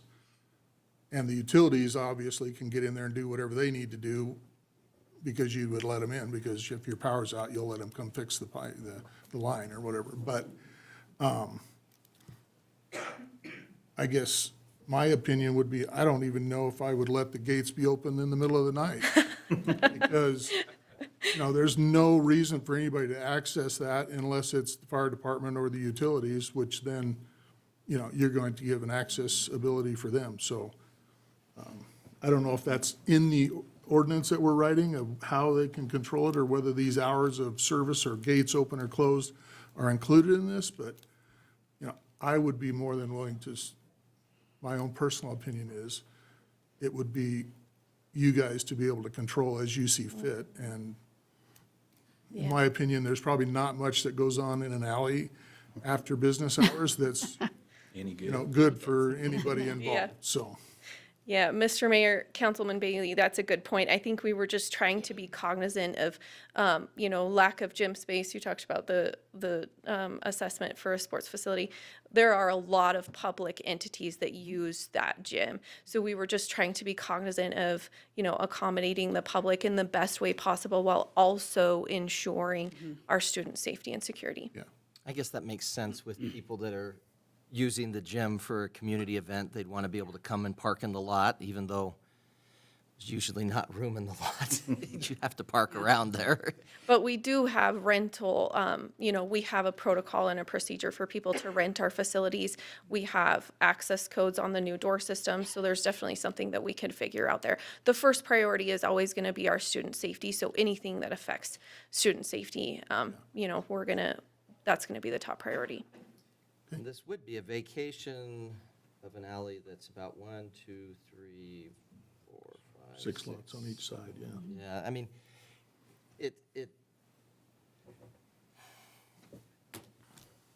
I don't know that necessarily it's creating a big inconvenience for the public in terms of a right-of-way. I mean, in terms of what the right-of-way is there for, it's mainly for what you're still going to have a right-of-way there for, which is Utility access. utility access, solid waste removal, that sort of thing. If somebody were wanting to be driving or walking through the alleys, you've got a road that's just less than a full block away. So it's not even, in terms of, you know, if we're talking about an alley that somehow had a lot more, I guess, was more traversed for whatever reason, I could understand having concern. But with this being something where we've got that right-of-way right there for both foot and vehicular travel, it seems to make sense. And in terms of how that, the St. Margaret's has used the playground in that area, it's kind of, you've almost got the whole block. And so being able to have that and use that and be able to get there as you need to safely, I think is huge. And not worry about vehicle traffic as you're doing it. Mind you, I do know, not that I'm telling on anyone, I do know that they have had things up in the alley when school has been out and everything. And I don't think anybody's had any issue with it because I didn't even know about it until Somebody told me about it. Yeah, I know, Father. I wasn't going to out you, but. Yeah. And again, student safety is our utmost concern. The barrier is highly mobile, and it's just to prevent any tragic, accidents. Well, and even just the makeshift barrier that you had there, I don't think you had anyone that came to the city and said, wait a minute, they're blocking the right-of-way. That's a good point. Thank you for making that. Yes.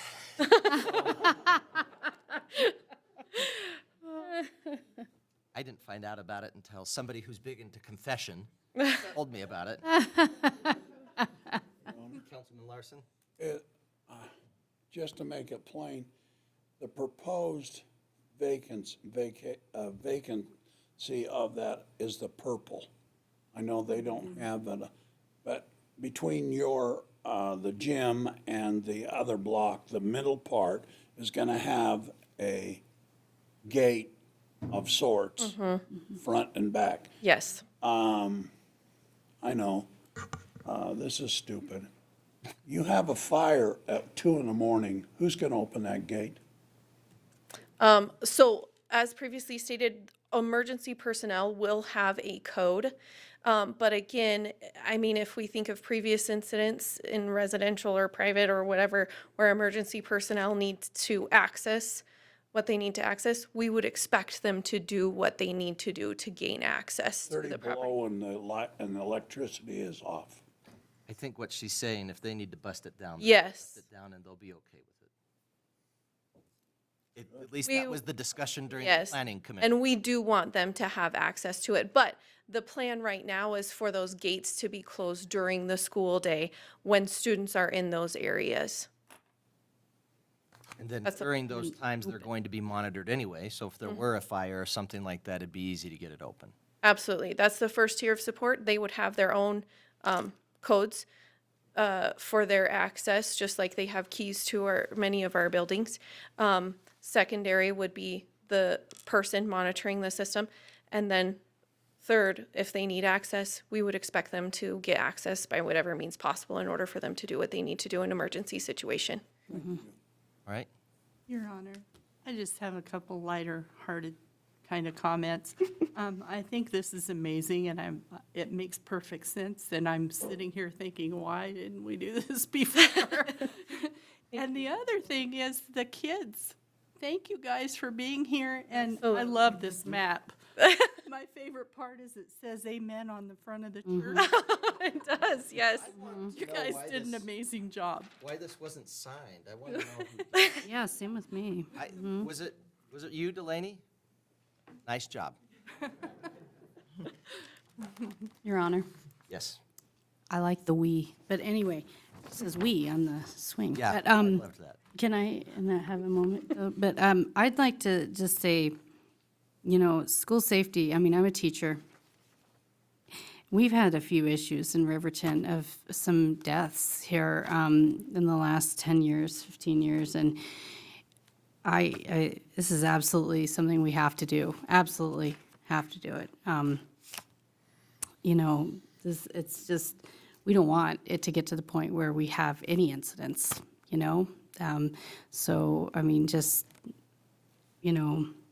my son was in one of the classes where, one of the girls got in an accident and, one of the more recent deaths, and we just don't want to get to the point where we even have an issue. So, let's, I'm all for it. Let's do it.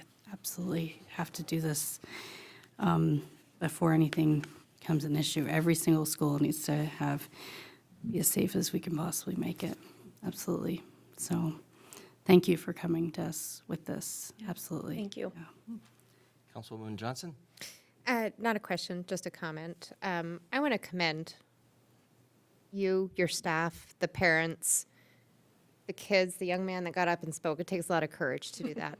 Absolutely. And I commend you guys for taking the necessary steps to keep our kids safe, the school property safe, in any measure possible or necessary.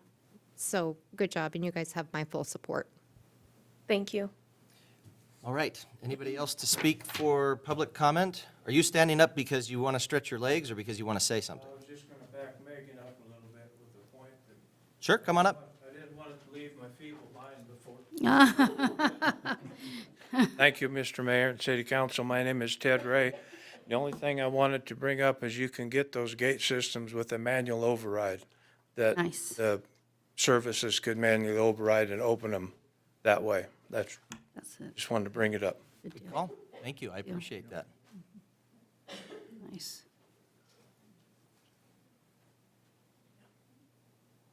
I'm Jessie Lee, and I'm a nearby neighbor to St. Margaret's, and I'm very familiar with that area, and I think this is a great idea. Right, thank you. Thank you.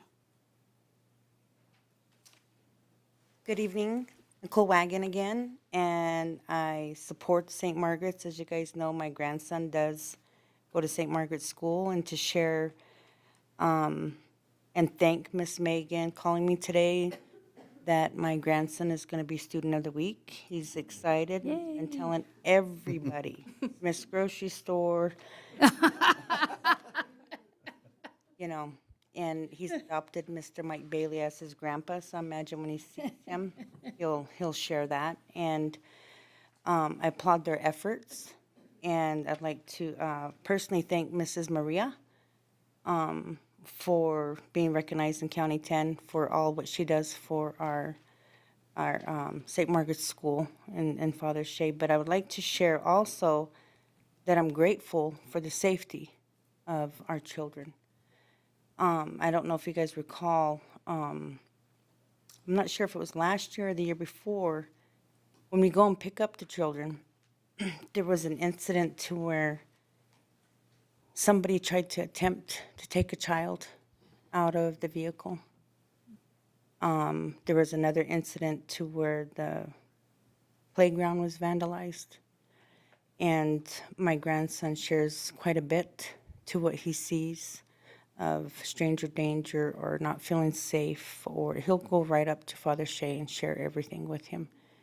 They have a unique relationship, and I'm grateful that for that unique relationship. They share the same birthday, so they're twins. So, but I've seen the resemblance. do you see it? So with that being said, I thank you guys for doing that for the safety of the children, and it just makes my day this evening to be able to share that with you all. So again, Thank I you. support that, and thank you. Appreciate it. All right. If there's nobody else to speak, I'd entertain a motion to close the public hearing. So moved. Second. Councilman Larson with the motion, Councilwoman Borders with the second. All in favor, say aye. Aye. Any opposed, say nay. Motion passes. Declare the public hearing closed. I'd entertain a motion to adopt ordinance 25004 on first reading. So moved. Second. Your Honor. Councilman Bailey Larson with the motion. Yes, sir. Oh, go ahead. Councilwoman Borders and Councilman Carr with the second. I just had a comment or All right. question. We could do some discussion. Go ahead. Yeah. I'm certainly in favor of the ordinance. However, we do have a private landowner that is requesting a vacation of real property. I think it would be probably appropriate to have a formalized assessment of the property so that we can at least see what that value is to potentially discuss that at future readings. I think that'd be worthwhile.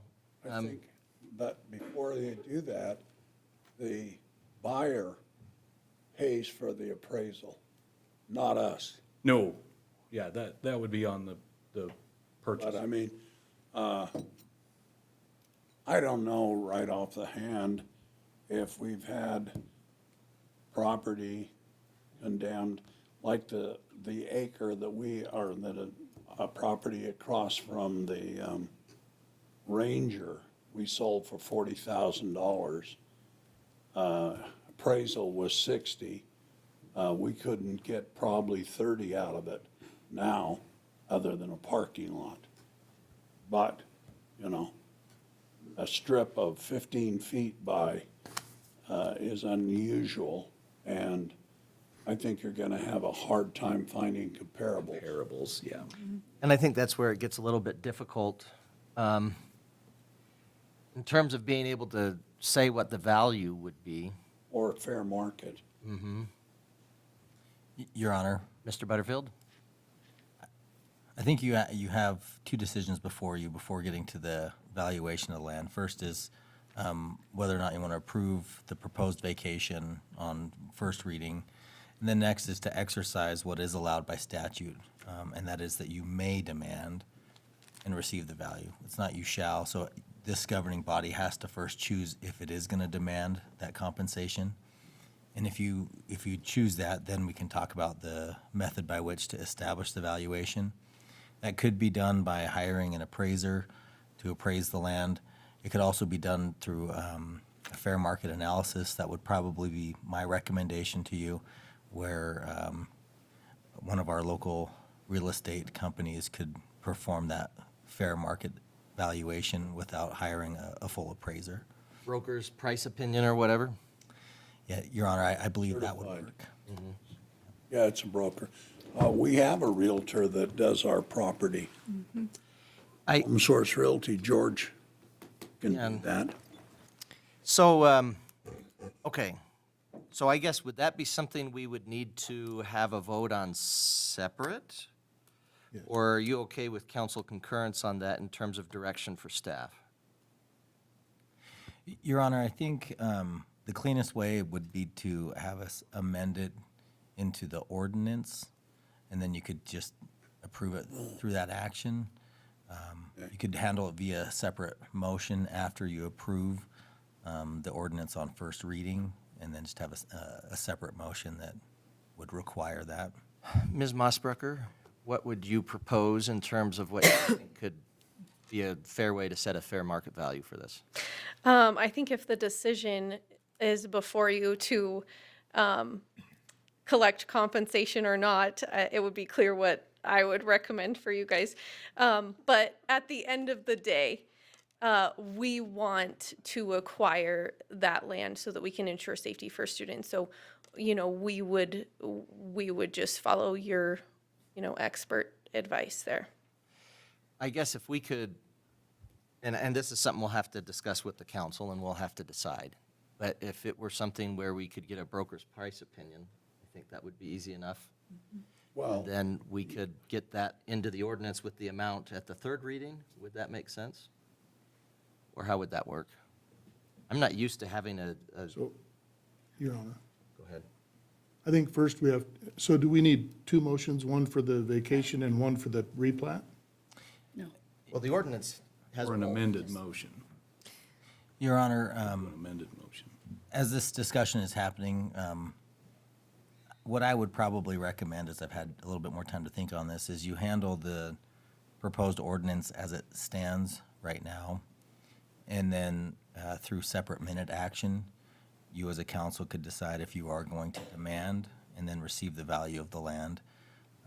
And then we could go forward and work with the applicant on establishing that. We'll go back and verify state statutes and make sure that we comply with all statutes as it relates to the liquidation of public property. And so that's probably how I would handle this, is so we get it on the record through minute action that you want to exercise that clause, if you so choose, and that would just be after you approve the proposed ordinance on first reading. Okay. So we could do that vote, So, and then Your we could Honor. do a separate vote for that. So you're talking about going through three readings, approving this, and then deciding the value? No, that we would, if we approve this on first reading, the next step would be we could just have a motion and a vote in regards to whether we would want to get fair market value, and then we would have that be something that we would consider on the third reading, I suppose, in terms of what that would be. I'd say, Your Honor, I'd say before the third reading. Would we need to have it intermingled at all, or could it just be separate? Your Honor, I believe it could be separate, and I had conversations with Mr. Sollers as we were beginning this process, that it was something that we didn't want to have included when the Planning Commission considered it, because they had no authority as to whether or not compensation could be required. So I do think it's appropriate for you to consider the vacation through the three reading process. But if you so chose tonight, you could make an action related to whether or not you would like to receive the value of the land. Once we receive that motion, we as staff can move forward, work with the applicant, and again, ensure that we comply with other laws that relate to this and get that fair market value established. All right, thanks, Principal Mossbrucker. Thank you, Mr. Mayor. Your Honor, I move to amend the, whatever it is we're doing, to include the evaluation of the proposed property to move forward.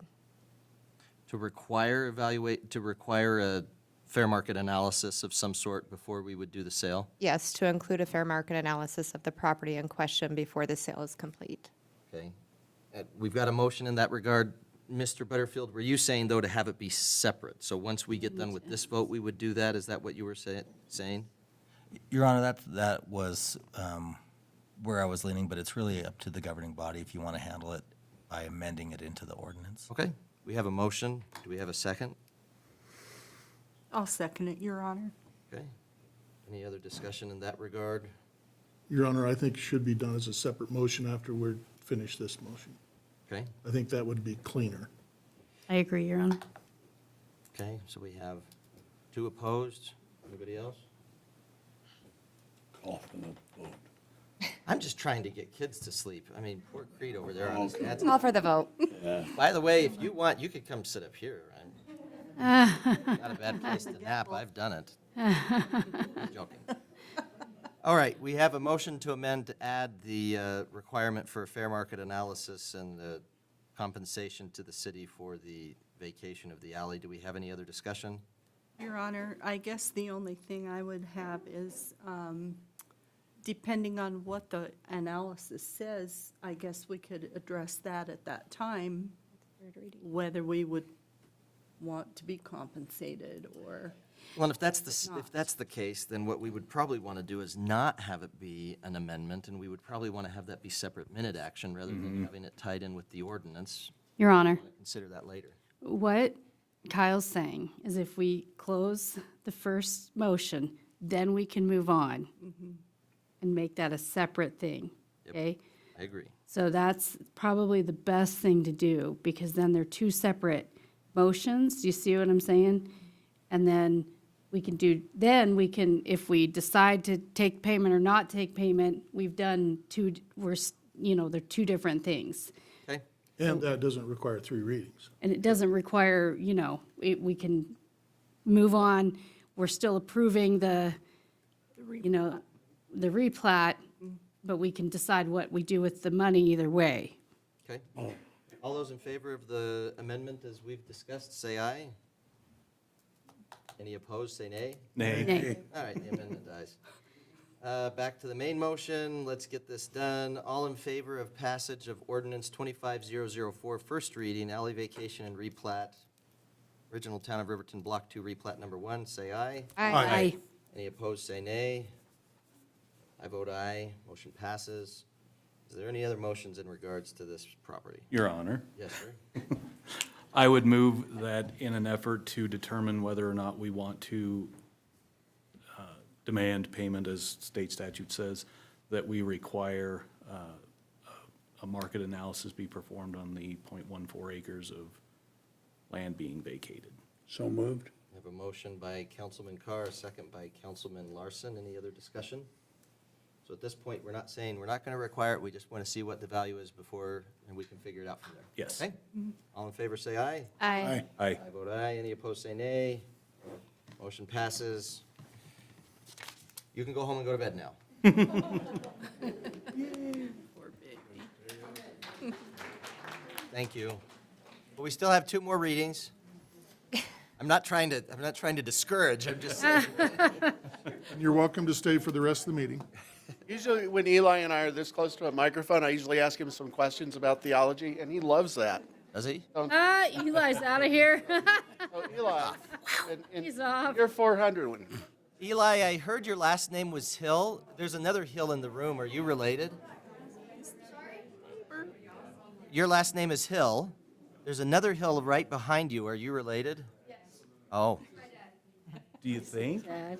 You couldn't see the similarity. I could see it. Couldn't tell. Thanks, Thank Father. you. Thank you. Bye.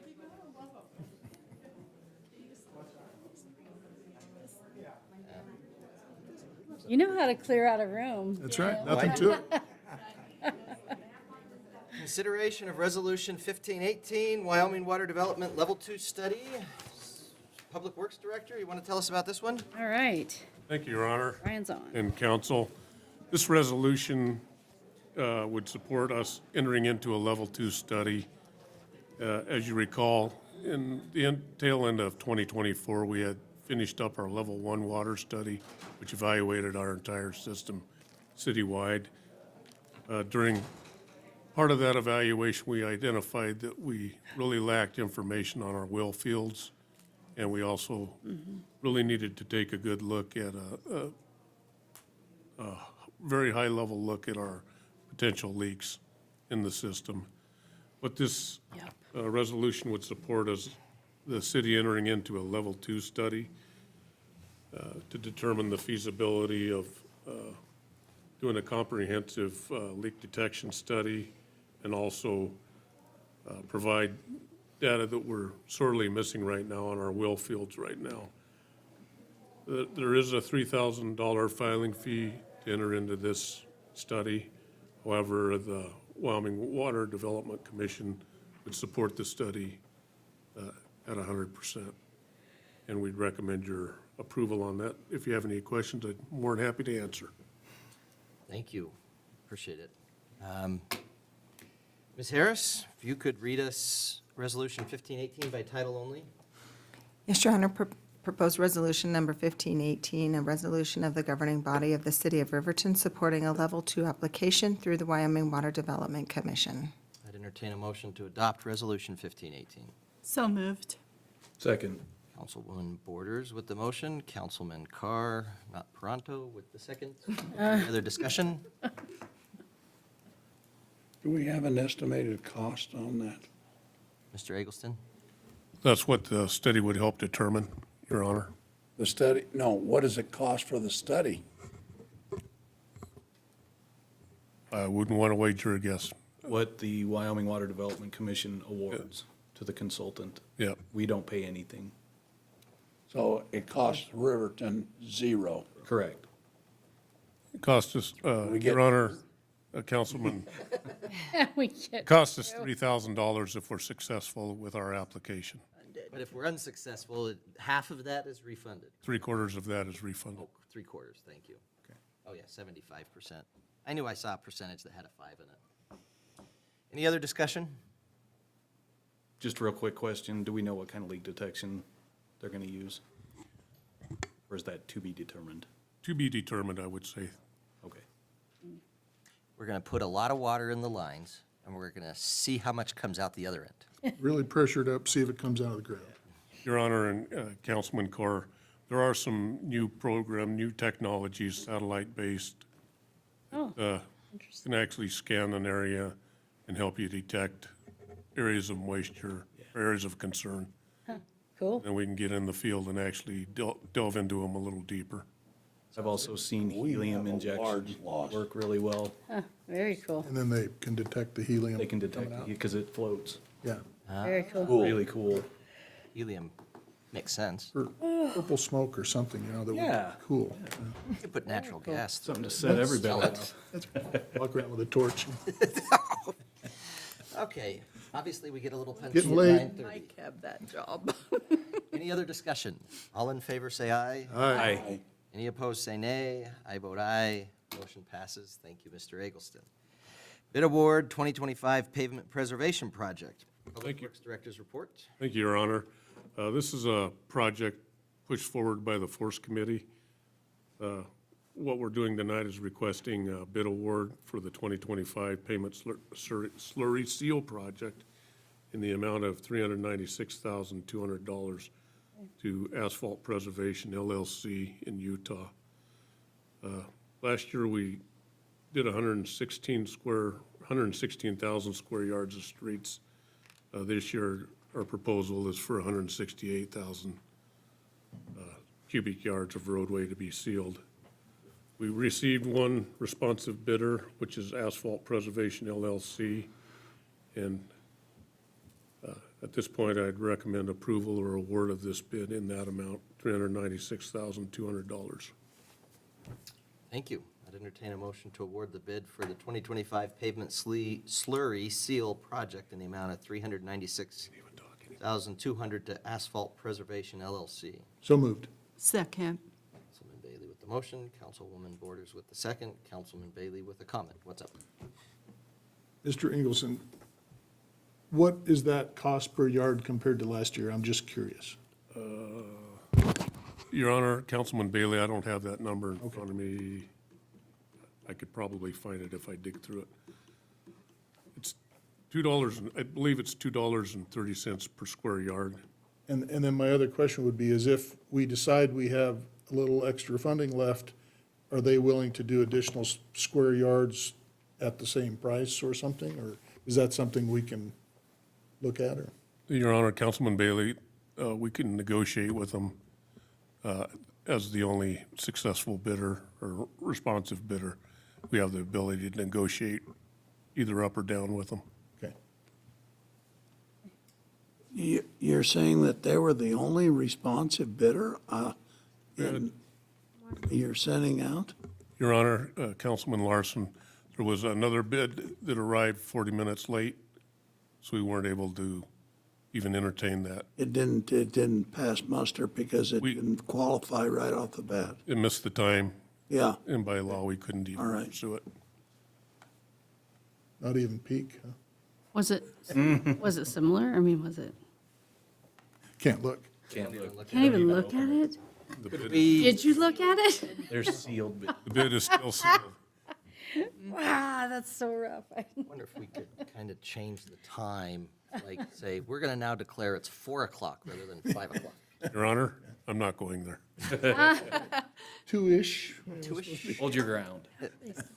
Well, thank you, Mr. Eggleston, and thank you for clarifying that. I had noticed you had said responsive bidder, and I figured that meant we had either A, received a bid that was not responsive in the sense that it was off base, or that it was timing-wise had an issue, so. They were All right. way cheaper last year, this company was. Any other discussion? Yeah. All in favor, say aye. Aye. Any opposed, say nay. I vote aye, motion passes. All right, Mr. Eggleston, you get to take us home here tonight. Contract approval for wastewater treatment plant improvements, HDR Engineering, Inc. Public Work Director's report, please. Thank you, Your Honor. If you recall, a few council meetings ago, HDR was recommended as the consultant for the wastewater treatment plant project, which includes looking at our clarifiers, our UV disinfection, and also our grit system. HDR was chosen as the most recommended consultant, which WCDA also concurred with that recommendation. We were then directed to negotiate the contract with HDR and received a negotiated contract for their services, which also received WCDA concurrence in the amount of $470,350. Tonight, we're seeking to close this gap and award this project to HDR and get this project underway. All right, I'd entertain a motion to adopt the selection HDR Inc. consultants for the wastewater treatment plant process upgrade project, or WTPPUP, I guess, funded by the WCDA, and approve the negotiated contract for their services, $470,350. So moved. Second. Motion by Councilman Larson, second by Councilwoman Borders. Any other discussion? Do we have it budgeted? Do we have it budgeted? Your Honor, Councilman Larson, this project it has been budgeted this year. The amount of the grant award was budgeted in the FY25 budget. Should be noticed that all this fund is 100% grant money through the WCDA. Obviously, we have to fund the upfront and then seek reimbursement. But this project's 100% grant funded. So how long do we get, so the bill goes in, how long does Mia have to balance it to get the money back? Generally, I'm not going to speak for me, but generally they're fairly quick as long as all the paperwork is in order. There's a lot of federal requirements for employee payroll and stuff like that that need to be met. But she's on top of that generally anyway before it's ever submitted. Yep. Okay, thank you. Month or two, Mia? We generally don't pay the pay applications until we have the Davis-Bacon certified payrolls in our hand. It usually provides a little incentive for payment when we require that. And generally, it's probably about 2 weeks normally for turnaround time. They're fairly quick.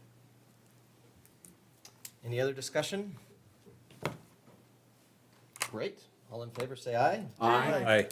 Any opposed, say nay. I vote aye. Motion passes. One more motion to consider. I'd consider a motion to adjourn. So moved. Second. Just because of the way Councilman Johnson looked at me. We're going to say the motion was from Councilman Carr, and the second by Councilman Johnson. All in favor, say aye. Aye. Any opposed, say nay. We are adjourned at 9:44. The motion passed.